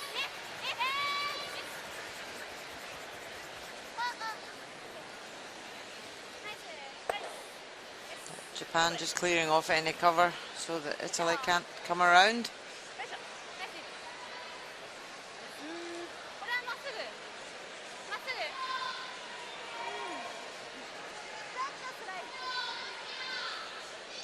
Gaspari will be saying to herself, we've come back after this in other games, we can do this. They just need to keep focused. Yep, take a two here, go 7-4, and then 3 ends to go, steal every end, and you're back at peels. Just like that. Just like that. Have you ever done that, Rona? Yes. Many moons ago. It's not over till it's over. It's going to catch the guard here.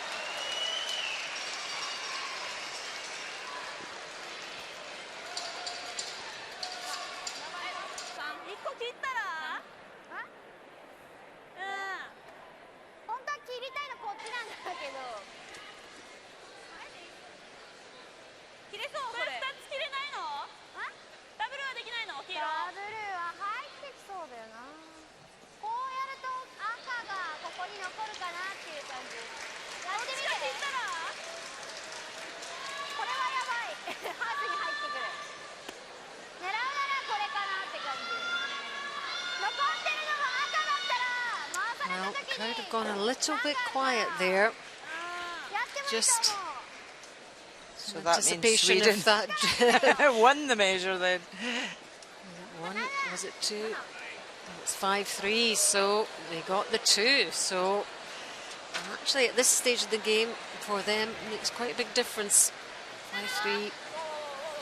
It's very gettable. And still in with a chance there. Oh, meantime back here. Caught that guard wrong, but did remove one. Take one out of play.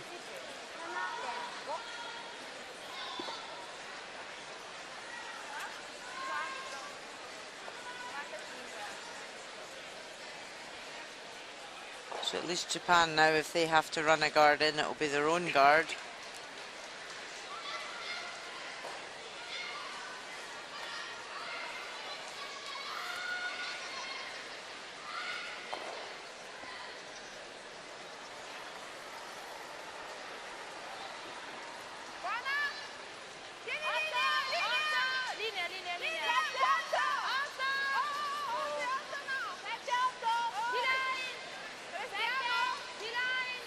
Just trying to come round and bury behind this guard.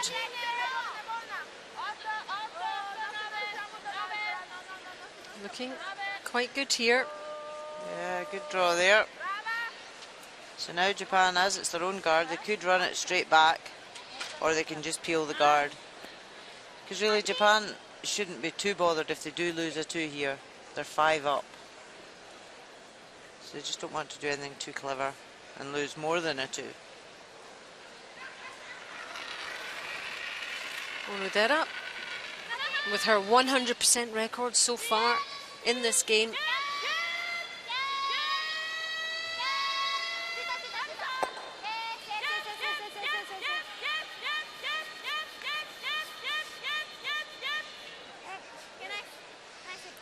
Just really takes that one virtually out of play.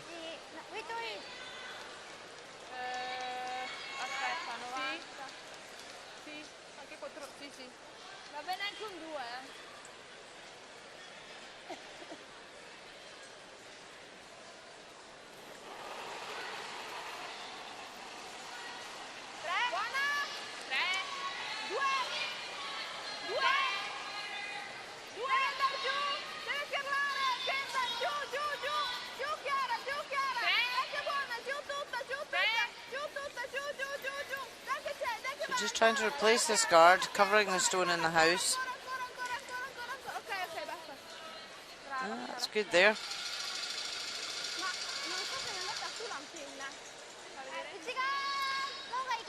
Italy need stones in play. And Japan 7-2 ahead. Suits them not to have too many hanging about.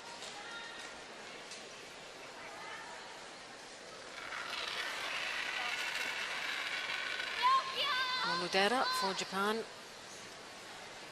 To do a bit of a removal here.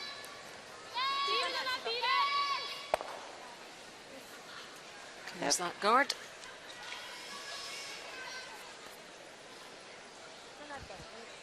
We haven't seen what's been happening in the Russia-Germany game, so let's check on that one for you. Russia 2-1 up, 7th end.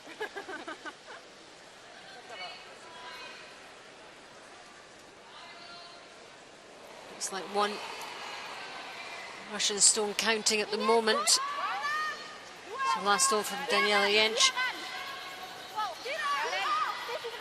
This draw, trying to secure a point here.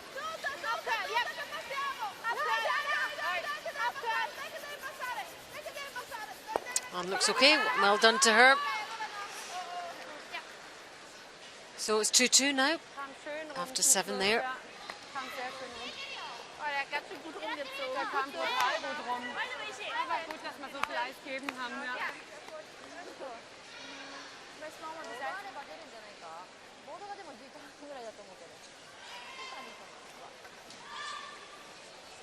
Don't spend too much time chatting about decisions. She's off to the other end.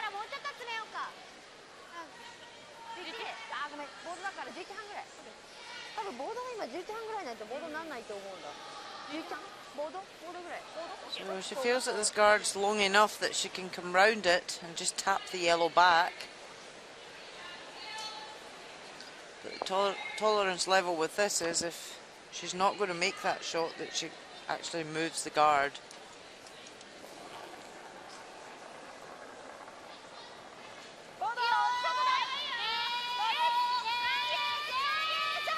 Oh, they're sweeping this one really early. That's away very quickly. This guard's coming up now. Look at it. She's even hit the other side of the guard. And taps this one into the rings. That's it's going to poor end up shot. being shot stone. Bad miss there. And that's where I was saying she didn't need to do anything too clever. Peel the guard off. They'll put a second counter in, you hit an open one, you lose a 2. Whereas now, she potentially can lose a 3. It's the first mistake we've seen her make. Toriko Anna. That's perhaps where a little bit of an inexperience comes into play. She's just in and out the hatch so fast, I don't know how she even lines up where she's going. It's amazing. My son does that with his golf shots. butterà fuori un paio di gialle. Just straight down the middle, no bother. When I'm spending 10 minutes trying to sort myself out. Potremmo essere anche. Yeah, sometimes you can overthink. There's a balance in the middle somewhere, Yeah. isn't there? Cosa vuoi fare? Un 3 di fronte alla gialla. Lievitiamo quella doppia lì. Un 3 davanti alla gialla.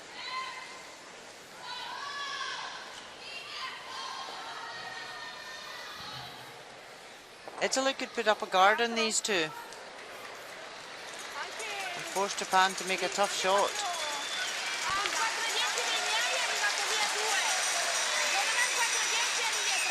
She could draw a third one right in and top. Well, any games that seem to involve Italy always seem to have a twist to them in some way. I've got to take advantage here. Gasperi.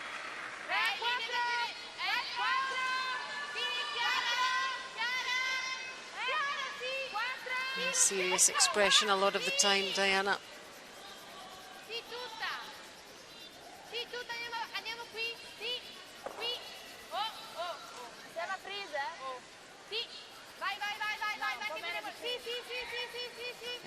That's a good shot there. So really Japan need to try and lift the double on the yellows at around the forefoot.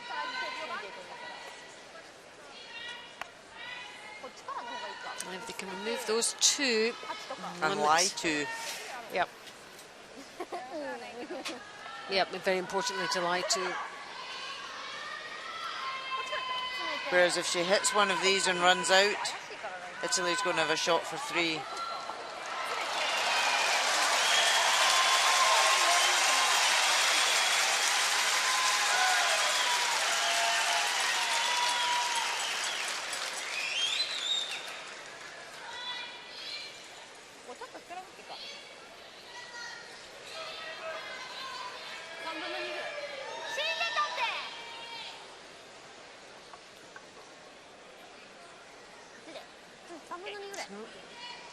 Italian duo there can only look on now. Here she goes. Torikoana.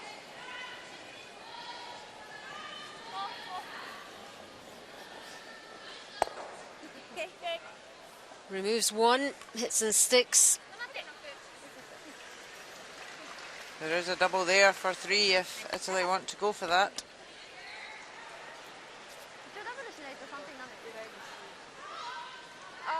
It's that whole risk and reward thing again here. She's 7-2 down.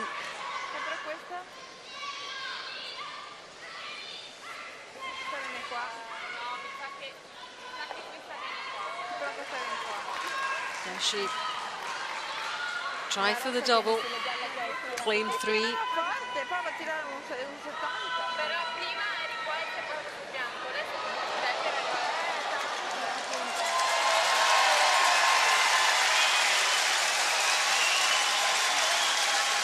Percentage-wise, Rona, how difficult is this double if she were to go for it?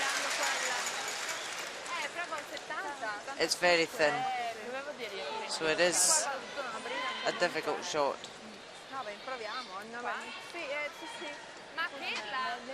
But when you're 7-2 down, would you go for it? Just looking at drawing for 2. Catch that top red very thin. Push it out to the side, your shooter's going to bounce off the back red and go over the top of the yellow. So it's there, but it's thin. Don't know, it is back to this risk versus reward. So if she gets her 2 here, as we said at the beginning, you know, she's 7-4. There's 3 ends left she can steal. If she gets that double wrong and only scores 1, it's a bit of an uphill struggle.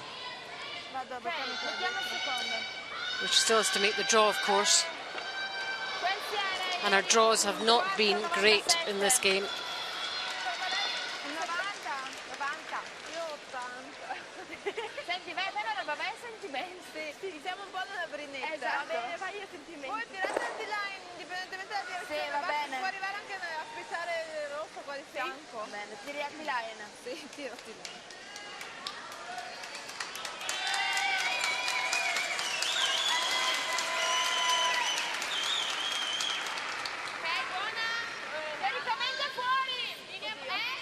So last stone for Italy here.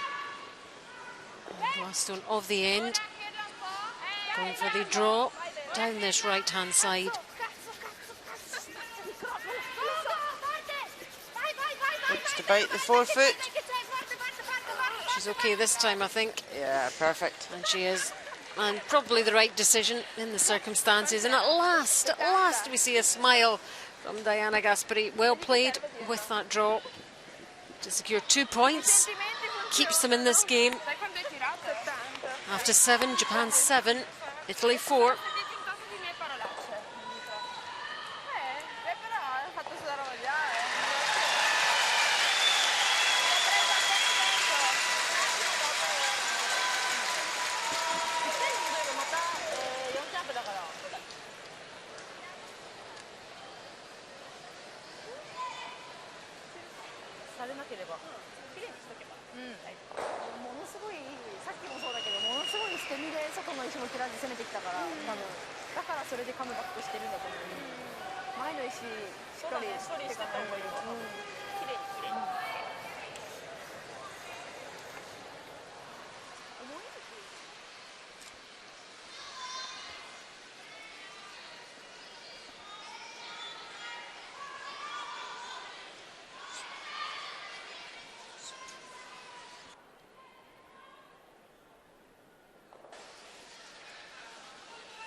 There's all the numbers for you. 7-4, the all-important scoreline so far going into this 8th end. 3-shot lead for Japan. And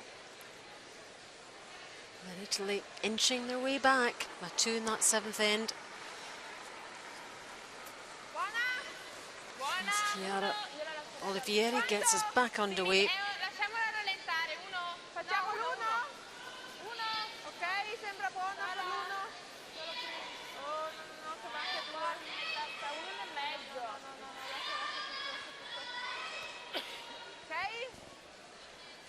Taking up the centre line guard.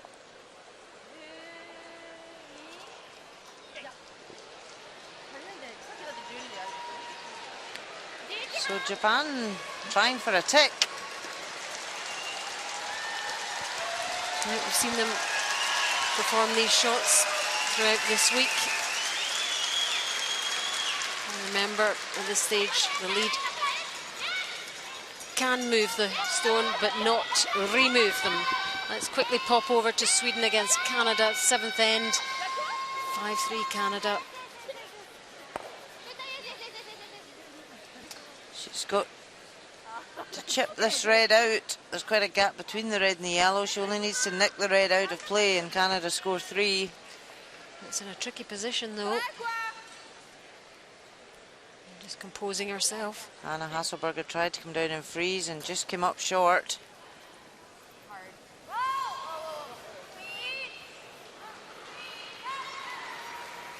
So they seem quite happy with this. Just need to split by it the out. reaction of the crowd.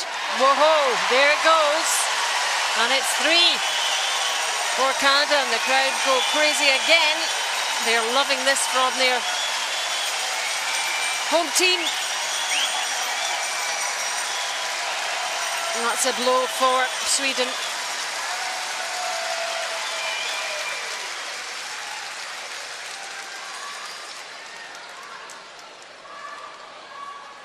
So interestingly here, Japan are going for another tick. They actually left the guard with their own. They could peel off their own here. You're allowed to take your own guard out of the 3 guard zone rule. So yeah, both players playing well from both teams. this is a much harder shot to try and tick. It's more of a tapping into the house with your opponent's stone. So if you're Italy, you're quite happy right now because you've got 2 guards up there. So they can come into the 4-foot and lie too.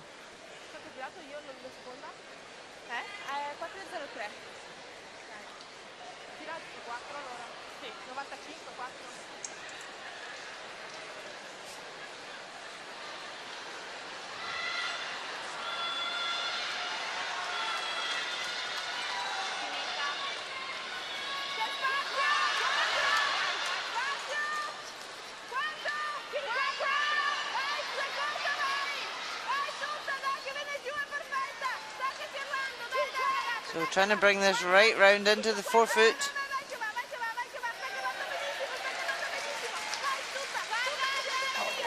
I'm trying to encourage it as much as she can. That's good there. So now Japan will start clearing the guards.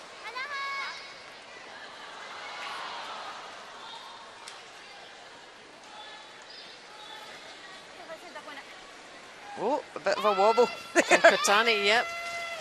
Steadied herself in time, I think.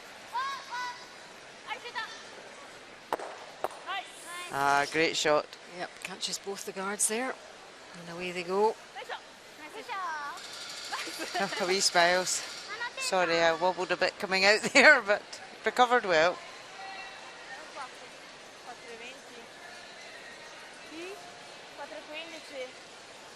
They just always look so happy, the Japanese team. Doesn't matter what the score is. There's always a smile on their face. They always say smiling brings them good luck.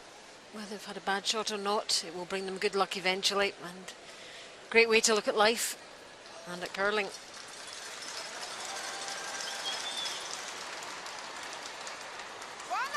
Everyone has their own approach though. Some teams very serious on the ice.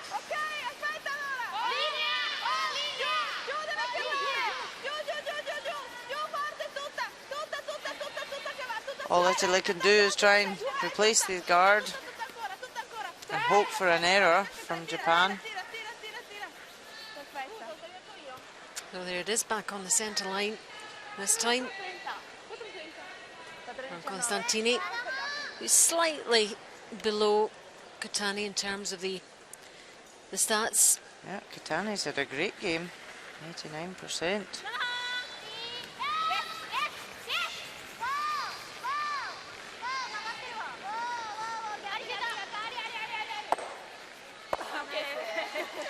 Bonus of 2 there.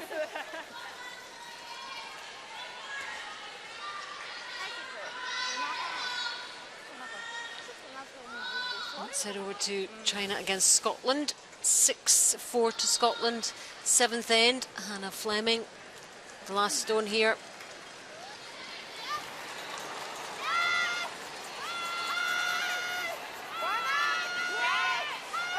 There's a couple Hitting of, against 3. yep, it's going to roll out, is it? Is it? Well, it's certainly rolling out position. Oh, is that a steal of 1? 2 maybe. 2, I think. Yeah, it is a steal of 2.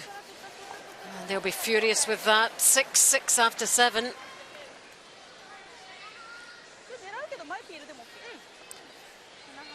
As we get to the business end of all these games, 1 or 2 mistakes creeping in. The 2 thirds, 89 for Onodera. Oh, she's gone down. And Zapponi, 82. Yeah, both thirds having a great game as well today. But it is that more open game. Oh, sweeping this hard. Oh, that's probably the worst result she could have got. Either split them both out or just take the guard off, but to nail it right back.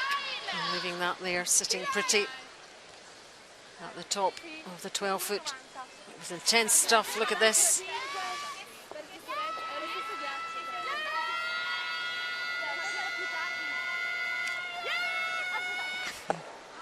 You can really hold a scream for a long time. And it doesn't vary, the pitch doesn't vary either, does it? But it definitely helps. Does it? Yeah, so now advantage Italy. They've got their centre guard. They can come right round here.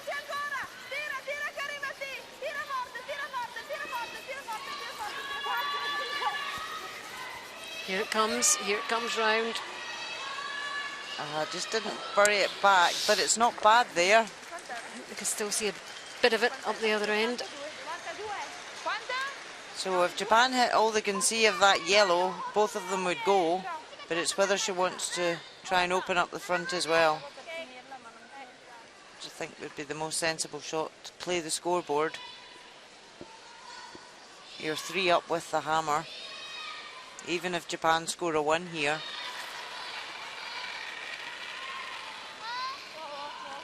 Oh, they had a second stone here.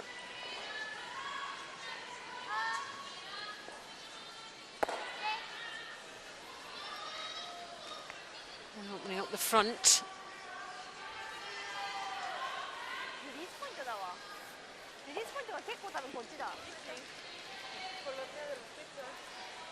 Beh, sì, sarebbe anche difficile venire dietro, però lei sa che se poi lei apre noi veniamo dietro forse. Mettiamo un giù, Che, cioè, Discussion between the se veniamo noi adesso vice and the skip there for Italy. centrale tra le due qua. Ma cioè, e questo lo lasciamo per ultimo, tipo, cioè.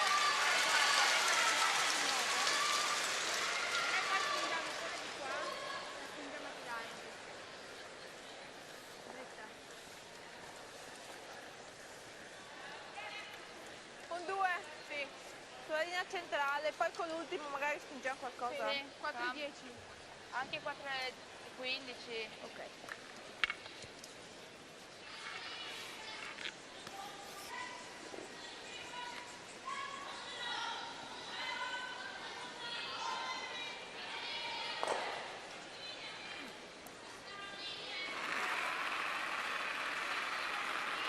Diana Gaspari just hoping to draw around the 2 yellows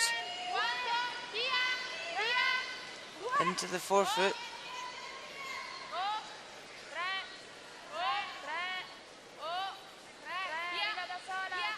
No, deciding now to guard them. She'll leave the draw around for her last one.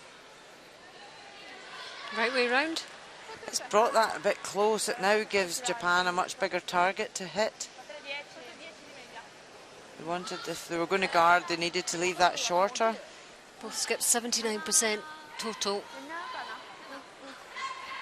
Tori Kawana's just had 5 draws in this game, so if she needs to draw here, She's going. so just split all these. I think that means. And that's where if Italy had left the guard shorter, it would be a lot harder for Japan.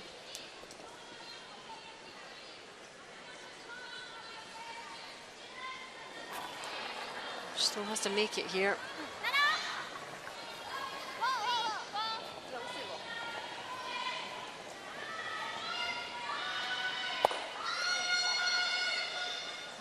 It didn't look quite right from the delivery, I have to say. It's very quick and a very quick release, extending to put weight on it. She didn't really need to have that extra weight from her normal hit weight. So if Italy draw right round here to the 4-foot, Japan are in a bit of trouble. Japan really were 7-2 up, you know, they were masters of their own destiny here. But they've just been sucked right into Diana Gaspari's way of playing the game. And to be fair, her team have not cleared as well as they probably should have. She's been left with some tricky shots that should have been sorted beforehand.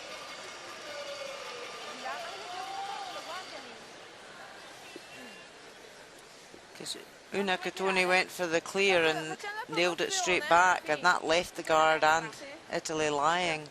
So the end, ever since then, they've been chasing. È che devo andare larghissima. A me piace quella promozione su quella lì soprattutto. Perché il punto lo dobbiamo tirare 370 fuori. No, ma non ha grande senso. Devo tirare 90. Non di più. No.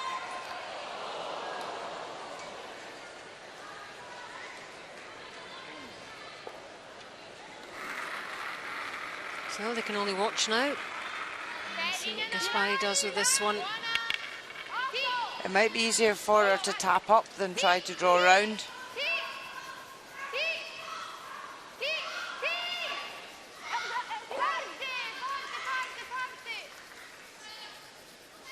I think the weight's okay.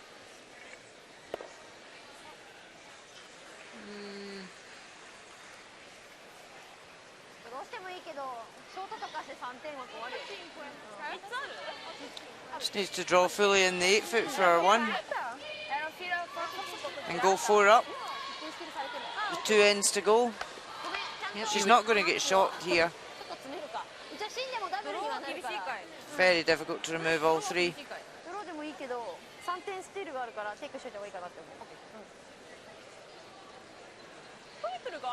If she does remove 2, she loses a 1.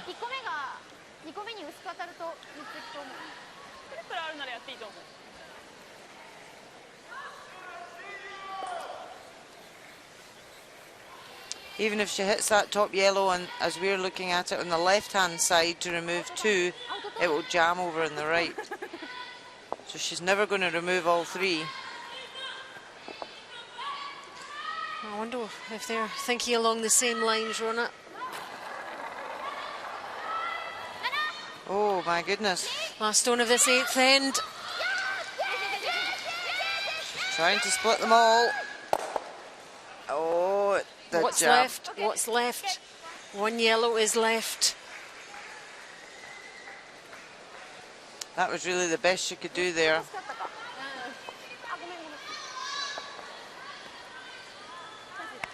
So it's what we said at the last end. Italy take their 2 and then they've got enough ends to steal.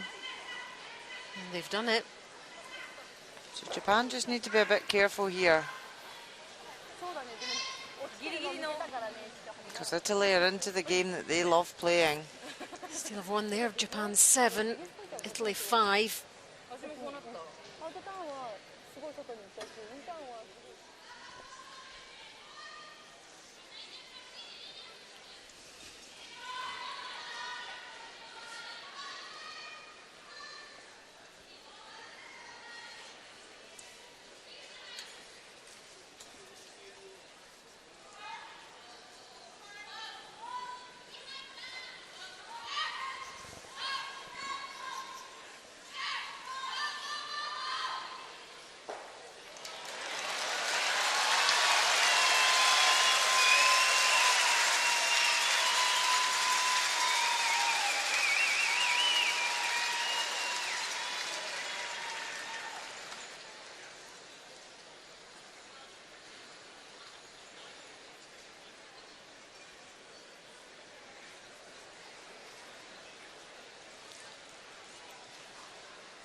They ran the numbers for you. 7-5, Japan, Italy, and Italy inching their way back into this game after losing that 4 in number 6. And now we set for another dramatic finish.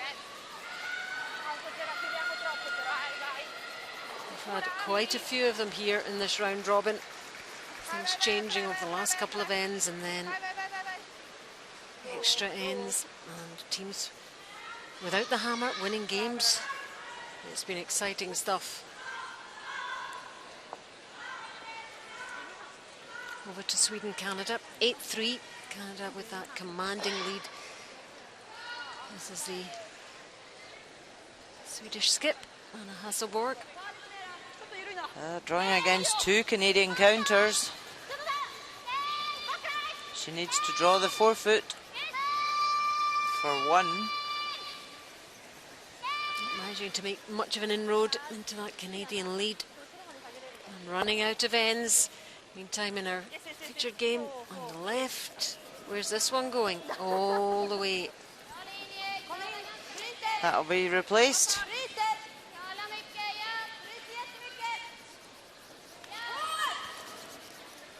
Let's look at this draw for Anna Hasselborg against 2 Canadian yellows.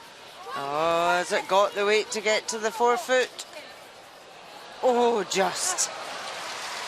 Yep, nicely done and very nicely swept by the Swedes, but they're saying that that is enough. Too much for us to get back.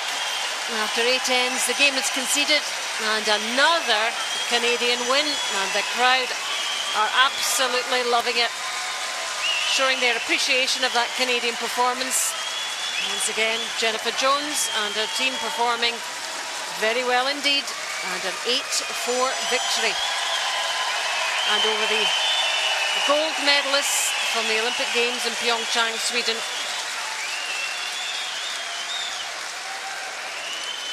For Canada, looking very impressive this week.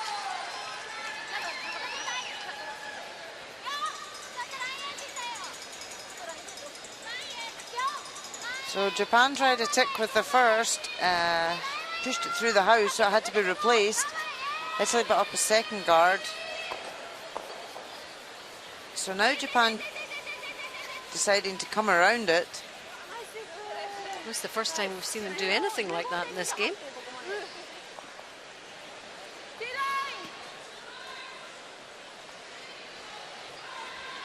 The 2 Italian guards are well placed. They're not easy to make a double peel, so they've placed those well. But Japan just need to stay calm and peel the guards.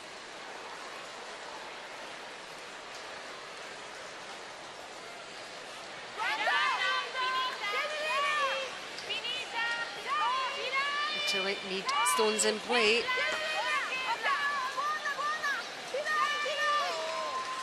To claim another steal.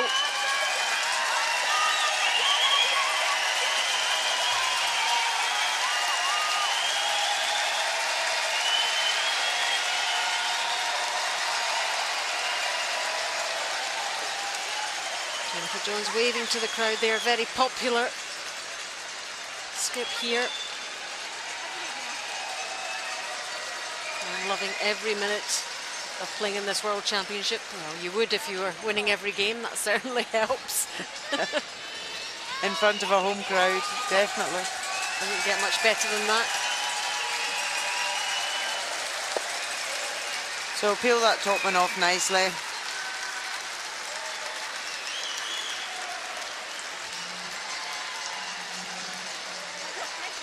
It's nice the crowd still cheering for Anna Hasselborg and her team. Appreciate the team. Yep, Sweden very popular in these parts too, the men's and the women's team.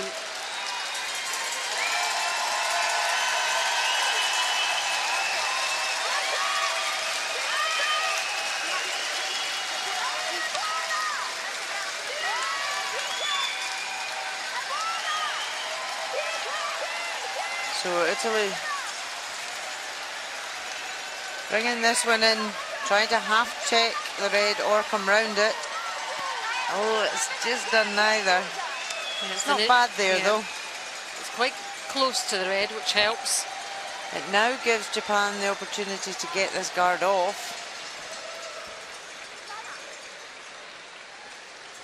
Again, what we said at the last end, there's no need to be too clever. You're 2 up with the hammer. So it's just go for the straightforward peel rather than trying to raise things into the house and then you end up jamming it and leaving a guard. Just peel the guard off. Shitani for Japan.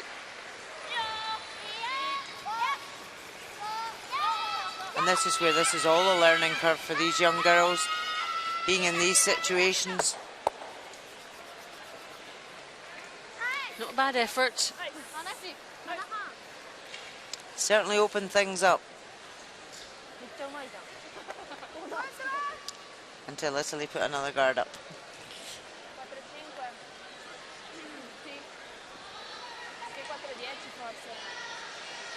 But yeah, it's all a big learning curve when you are up in the game, when you score a big end like a 4.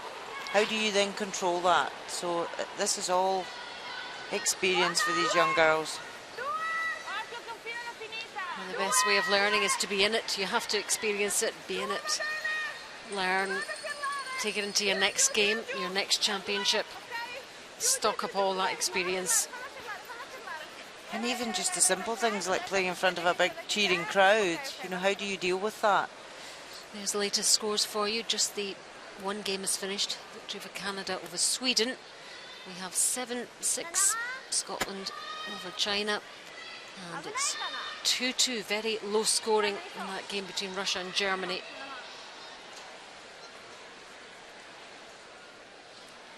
And 7-5 here in our featured game. And as you can see, we're in the 9th end. Japan have the hammer. They have the advantage, very much so. 2-shot lead with the hammer. 9th end. Yep, they need to score at this end.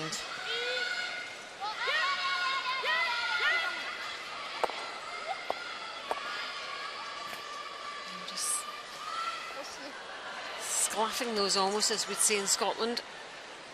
What was that? Sclaffing. Sclaffing. I've never heard of that before. It's like just coming Skiffing, close. I would say. Scuffing and skiffing mixed together. So Italy can now put up another guard.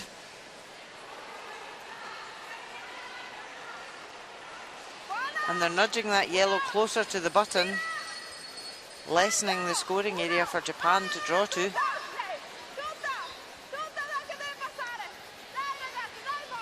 Stefania has been very industrious with her sweeping over the last few ends, but that one wasn't something she could do much with. And just when they were beginning to assert some authority in this end, that happens to Italy. Yeah, they could really have been anywhere between the hog line and the house there. Such a wasted opportunity, and they'll know that.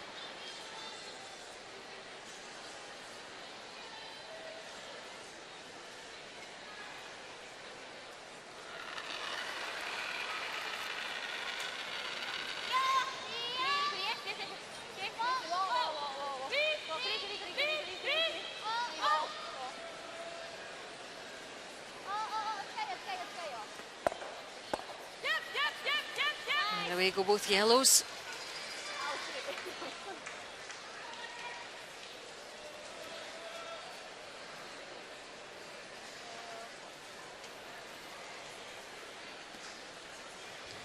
Let's see what's happening between Russia and Germany. 2-2. 9th end. Victoria Masiva. How many's that, Rona? So there's 4 red. If she can nick this yellow out, she could be scoring a 4. Which would be huge in a 2-2 game. It's been very low scoring up until this point. How's it looking? And it's gone. The yellow is gone. Yep. Big score there for Russia. That could be the game changer there. Anna Sidorova will not be used to that sweeping. I don't think I've ever seen Anna Sidorova sweep. They now have a 6-2 lead after 9. And is there any way back for Germany? Well, they have to get 4 in the next end, and that's virtually impossible. That's tough to take for them. So back here, Italy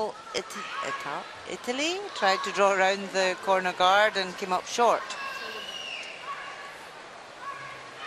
So Japan want to keep things as open as possible here. Just draw the other side of the house. Keep away from the guard.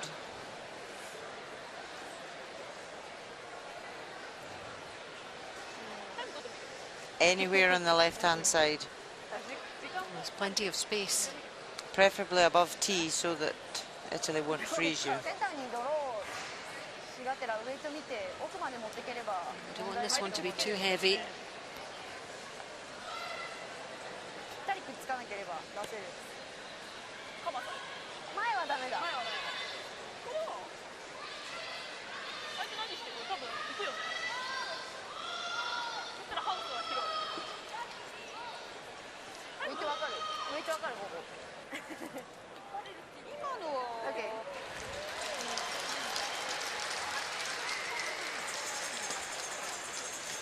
They could call a timeout here.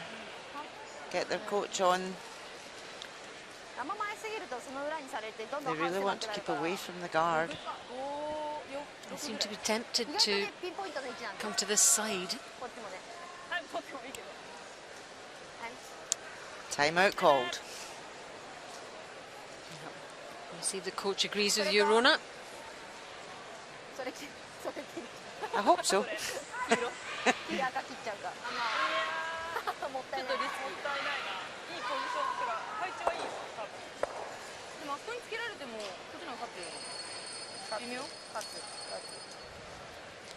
So 7-5 to Japan. And here comes the coach, Yuji Nishimuro.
Just need to be aware of the timings, the duration of the games. Each team still enough left.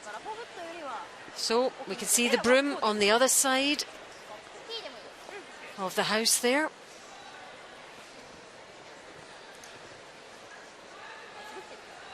Indicating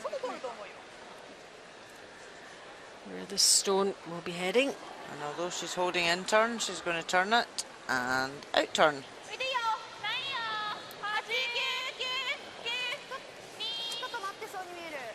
So decided just to draw to the 4 foot, keeping away from that corner guard.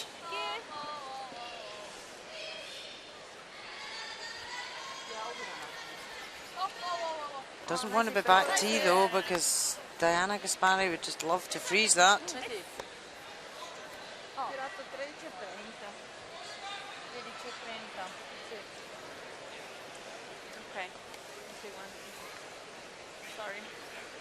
Chiara, quanto tiriamo? 3-9. Anche a posto.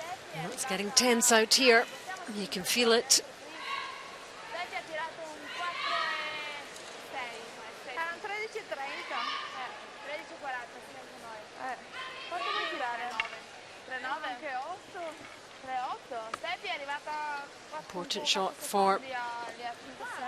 Anna Gaspari. She has struggled with her draw weight tonight, but this is one she must make. She wants to stay in the game.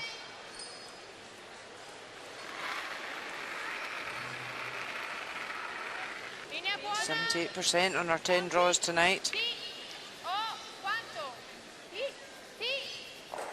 Oh. Oh. 8. Oh. No, Chiara. No. So they're happy with the line. How's the weight? Oh, she's looking perfect. What a shot. Yep, under a bit of pressure there, and another smile. She knows that's a good one. And that's where, with Japan putting that back tee, if they had been top tee, Italy would have had nothing to freeze. Again, another learning curve for this young team. What side to err on, at what stage in the game. So she's just drawing for her one. She doesn't feel she can hit that out and split it out the rings. So, yep, last stone of this ninth end. There's the timing for you on the right-hand side. She has just played this line and weight. Now it's looking a little bit heavy to me. It seemed to just jumped on it as well. This is going to go all the way through, I think. She's going to get her steal. Who would have thought? Yellow counter, and it's all down to that super freeze there. But still, Goanna had a chance with that draw. They've closed the gap even further. It's Japan 7, Italy 6 now, steal of 1.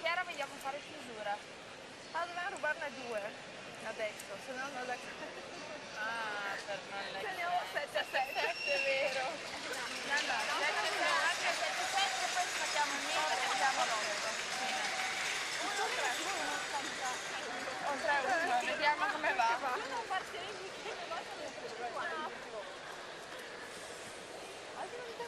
Ma la percentuale si guardia, no? 1-2. No, anche dove?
I wonder what awaits us in this 10th end of our featured game between Japan and Italy.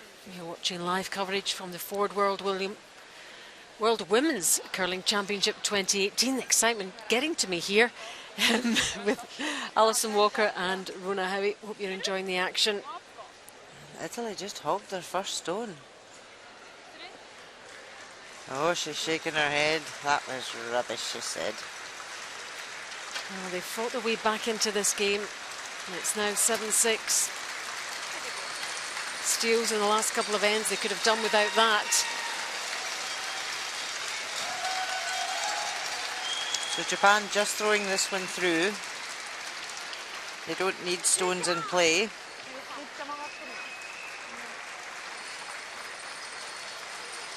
And you asked Alison back for sixth end. Can they recover? Well, Germany didn't recover after losing that horrible 4 in the ninth end. Losing out to Russia. 6-2 the final score. Very good win for Russia. Keeping them on track. You were saying after the Italians lost a 4, is there a way back? Well, you said yes, take a 2 and then take a 1-1-1 in your back heels. And it just shows you that the game's not over until that last stone's played. Yeah, they could have done without that. Problem with the lead player there.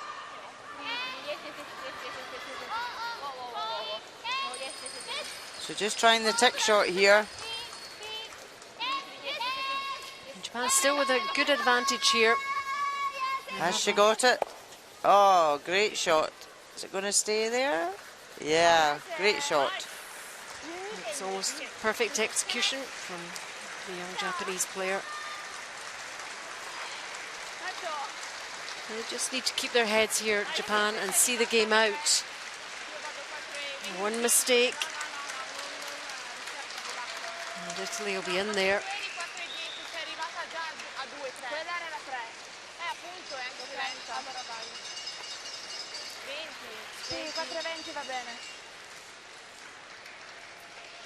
The good thing for Japan is they don't need to score. They are still 1 up. So it can be a blank end if they just keep things simple now. They've got the control after that great tick.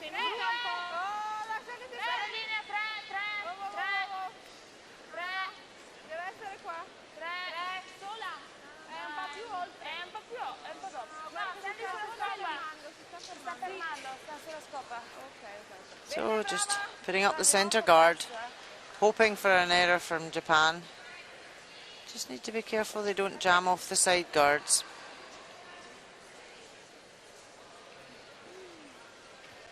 But the main objective is to get the front open. Oh, this is looking tight. Oh, they're sweeping hard. Onodera. Oh, she's fine.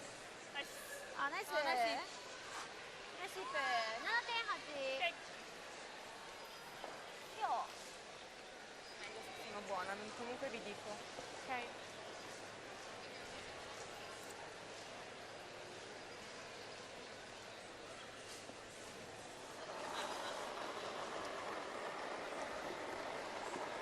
Buona?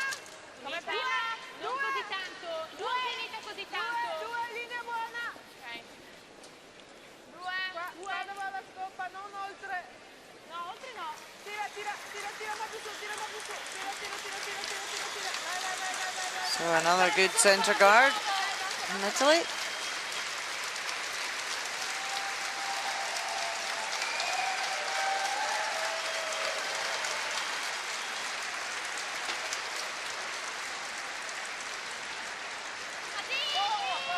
Which Kotani will remove now. They don't want any stones hanging about. And they lead 7-6. They have last stone. Everything is in their favour, really. But we've seen that they very unlikely happen in this round robin on several occasions.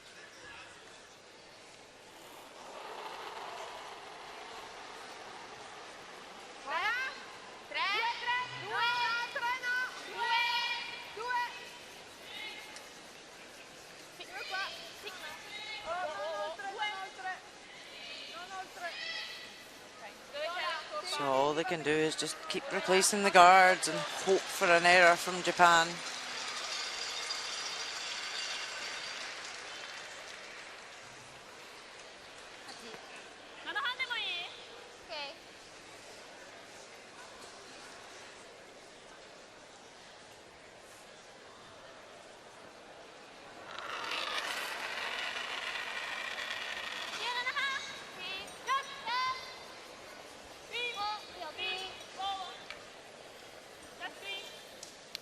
There goes another one.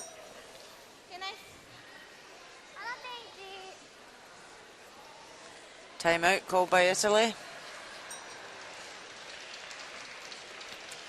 She probably knows what to do, but good to take 5. Soren Gran will come down, have a chat. Prima o poi dobbiamo andare. Ero indecisa se col mio primo o con questo. Per capire quando dobbiamo andare.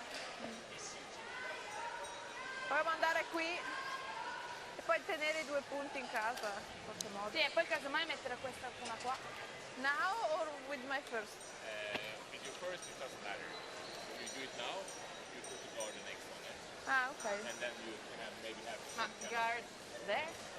Se noi la mettiamo qua, lei toglie questa e ne mettiamo qua. You put the guard, yeah, exactly. Come around first and then you put the guard. Ok. And then hopefully you get a mistake there or you put the next one top valve and make Ok. Ma se noi andiamo lì, if we go there, they what? No, they Or they can also try to freeze you. Then you can still play the guard. Okay. On the next one. Okay. So with her, your first guard, this one comes out. Okay. Okay? Okay. Temperatura 90. So then you heard it from the coach.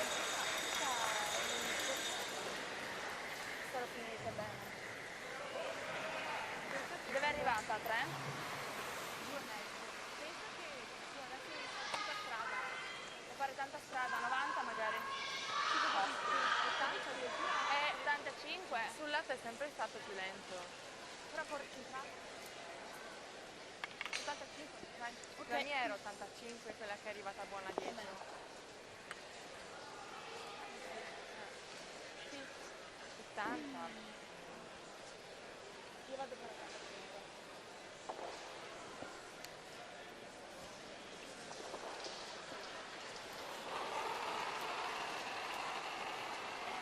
Buona!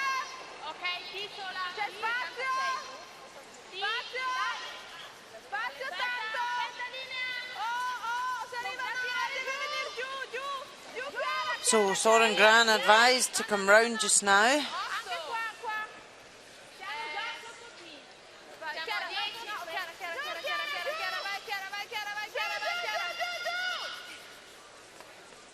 And then hope for a miss and then guard it.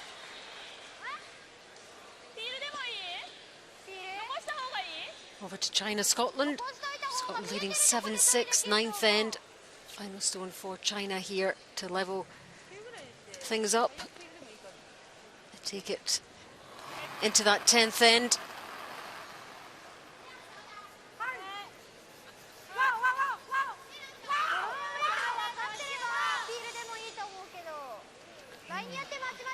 Very keen that our sweepers stay off that. I think so. She's looking to raise the yellow onto a red to tap it up. Oh, and just doesn't get the angle right. Just the one that was a chance to potentially win the game there. It's 7-7.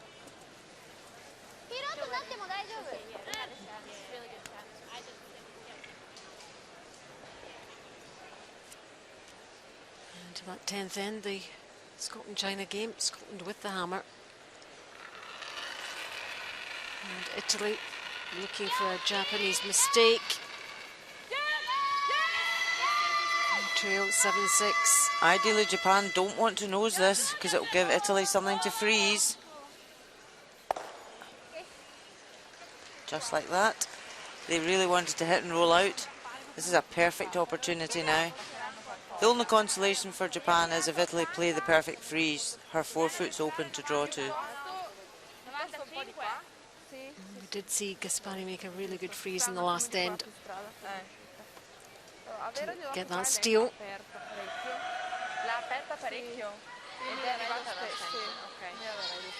quindi è lo stesso ghiaccio di vero? Sì, solo che lei l'ha aperta, io farò un po' più pulito. Ok.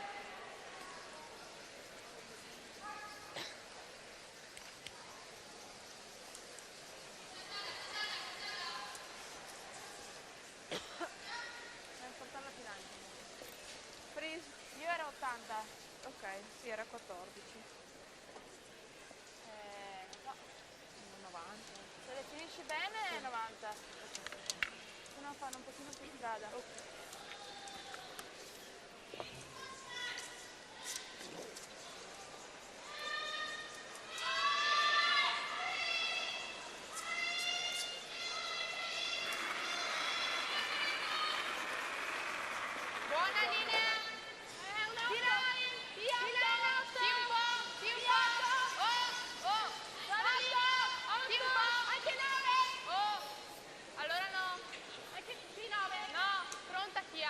So we're not sweeping for line.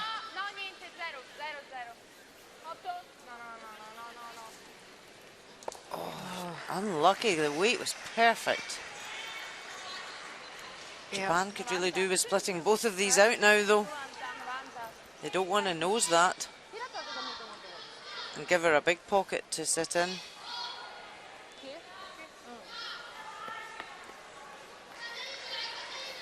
Ideally, if she can hit and run out here.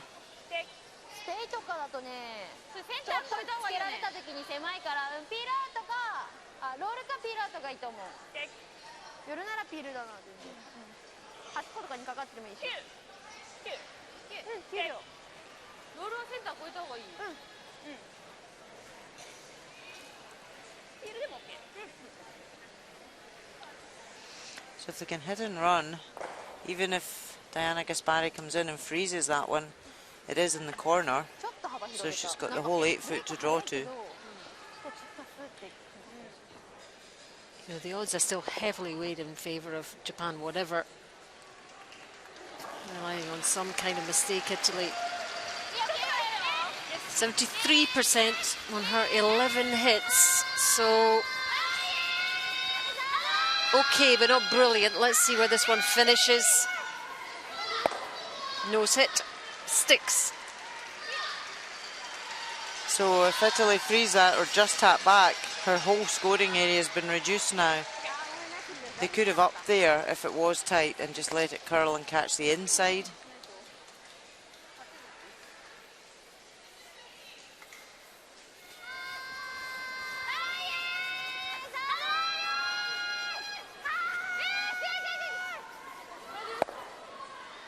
She knew it. That was not where she wanted to hit it.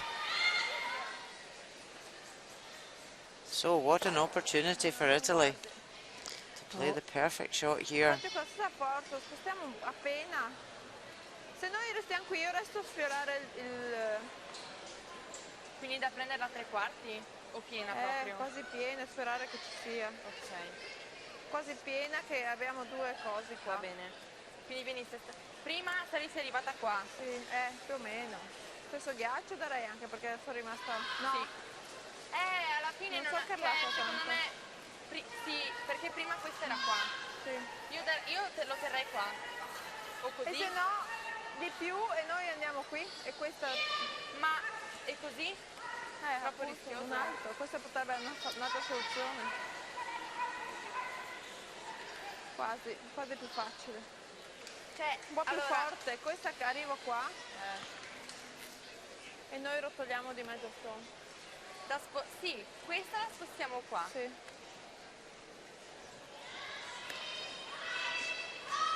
Vai, facciamo questo. Ok. Perché sennò ho paura di tirare. Va bene. Prima eravamo qua? Sì. Un po' di più comunque Okay. ci sta. Se per caso è corta, chiama il free. Ok. What were they worried about there, Rona? They're worried if it over curls and freezes the top, it might not lie short. So they might just want to tap it back enough. But you're only talking... Couple of inches. Yeah, so they only need to throw a back 4 weight just to tap it back and they'll sit in front of it. They must be shot stone. They must be. So the dead freeze, they would have to make sure they were sitting on the left-hand side of the shot to be lying short. First things first, they must be counting.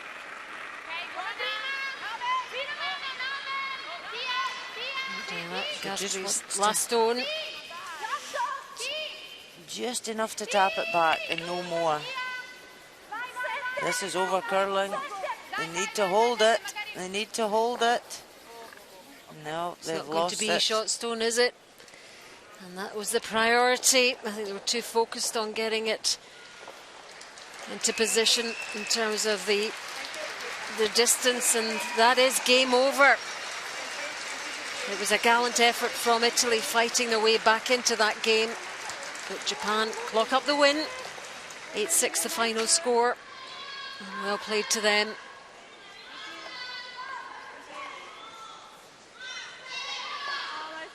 Disappointment for Italy. They got their 2 and then a couple of steals. But that lead that Japan had was enough in the end. That 4 that they claimed in end number 6. Disappointment for Italy, but good victory for Japan.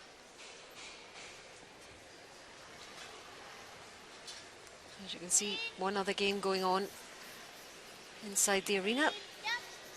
That's China against Scotland on your right hand side there.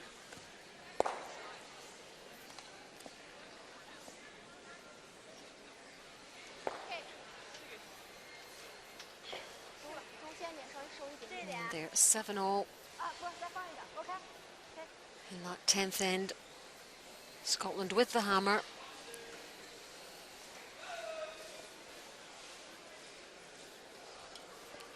And there's the numbers there for you. Big 3 for China in the 3rd and a 3 for Scotland in the 5th.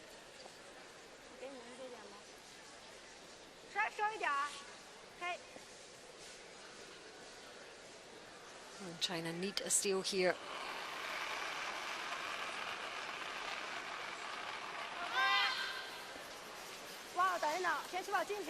Skip stones. Jiang Yilun. There's a first of hers.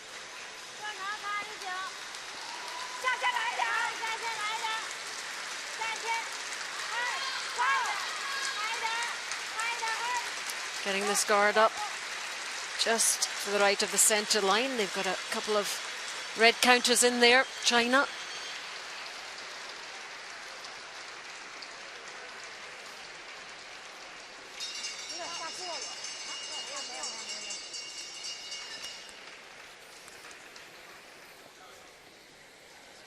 Just trying to think where they're going to put it. I don't think there's any. Do you? Will they not go up the 4 foot? I think they'll put it. Well, they might. I don't know. Yeah, that's it. Okay. Right. Peel this first.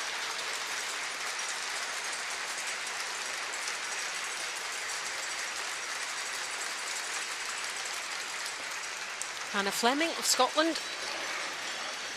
And the first of her 2 stones now.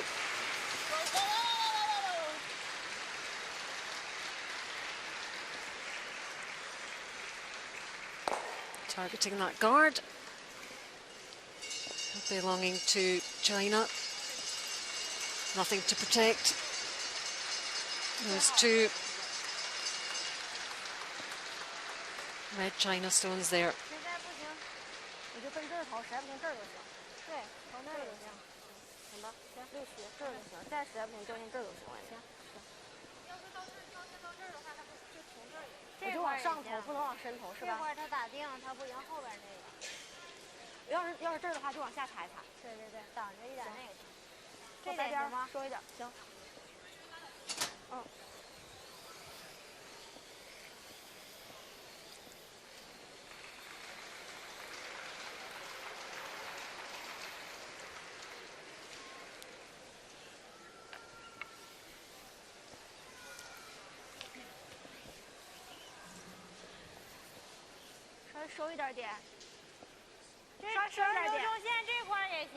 OK。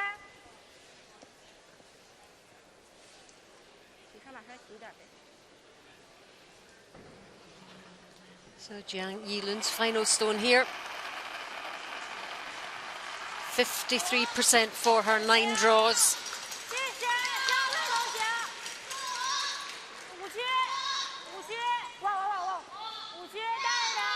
2 Chinese counters in already. They want to make the shot, final shot of Hannah Fleming's as difficult as possible. Just looking for this freeze up against her own stone, and that's nicely done.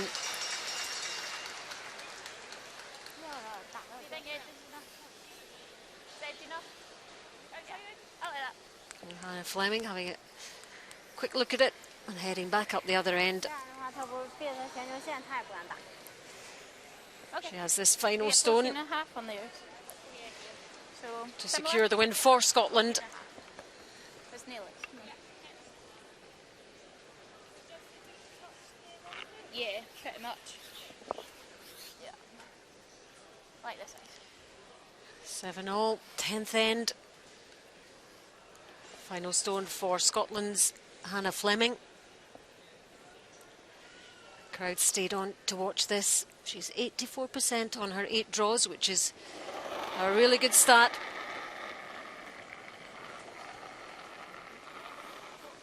Line's good.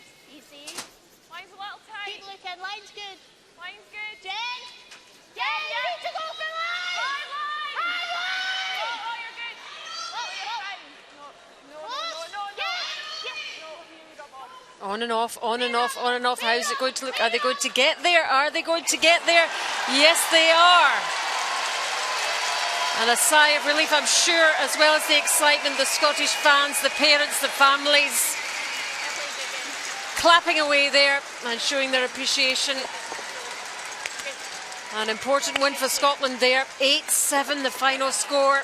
And plenty of Scottish fans have turned out here to North Bay to support their team. And well played to Hannah Fleming with that final stone. 8-7 the win to Scotland. Right, my hand's a bit shaky. And keeps them in the mix for those playoffs and the 6 top places.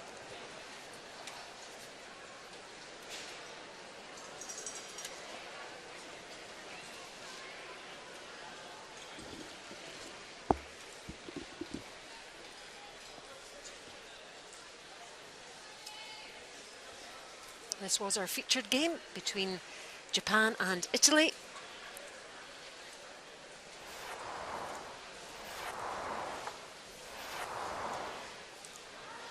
Sixth end, and it was 3-2 to Japan.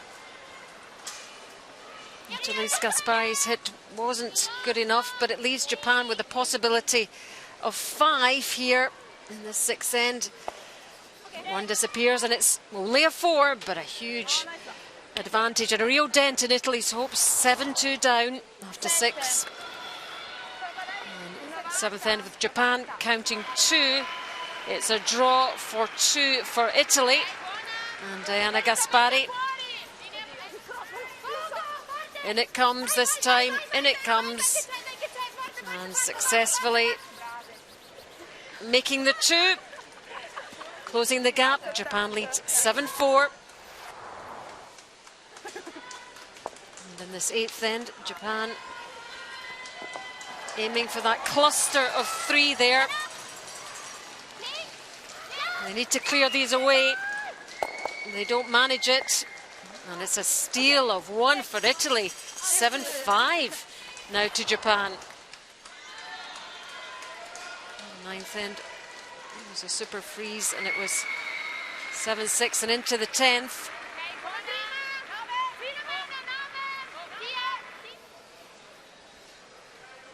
It's not enough. It goes behind the other 2.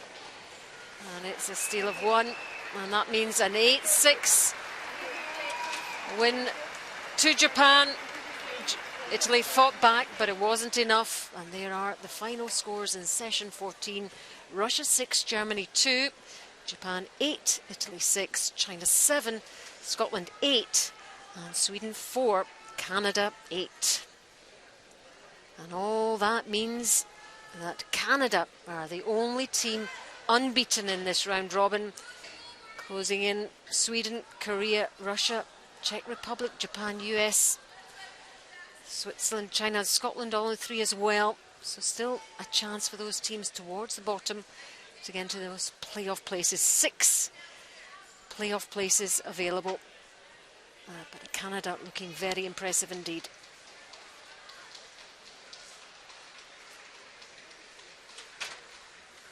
Well, congratulations, JD. 4 wins. How do you feel right now? Oh, good. I think that was a really crucial game for us to play well in, and got off to a good start and maybe struggled a little bit coming home, but they kept their composure well enough to finish it off. So yeah, definitely very happy with that. And was it part of the game plan today to keep things more simple and have less rocks in play? Yeah, the last few games have been a little difficult, so I think a lot of it was just about reading ice and maybe simplifying it a little bit. But yeah, I think that they just kept a positive attitude and did a good job tonight. So. And with Italy fighting back there after the great 4 that you got, what lessons have you learnt to take forward to tomorrow? Yeah, the game's never over till it's over, and I think that after they got the lead, I think we actually got a little bit nervous because of that, and we missed a few simple shots that they normally wouldn't miss. But this experience is just a lot of learning for them to be in this atmosphere, and it's all new to them. So even tonight, even though they gave that lead back a little bit, they'll definitely learn from it. Well, many congratulations and good luck tomorrow. Thank you.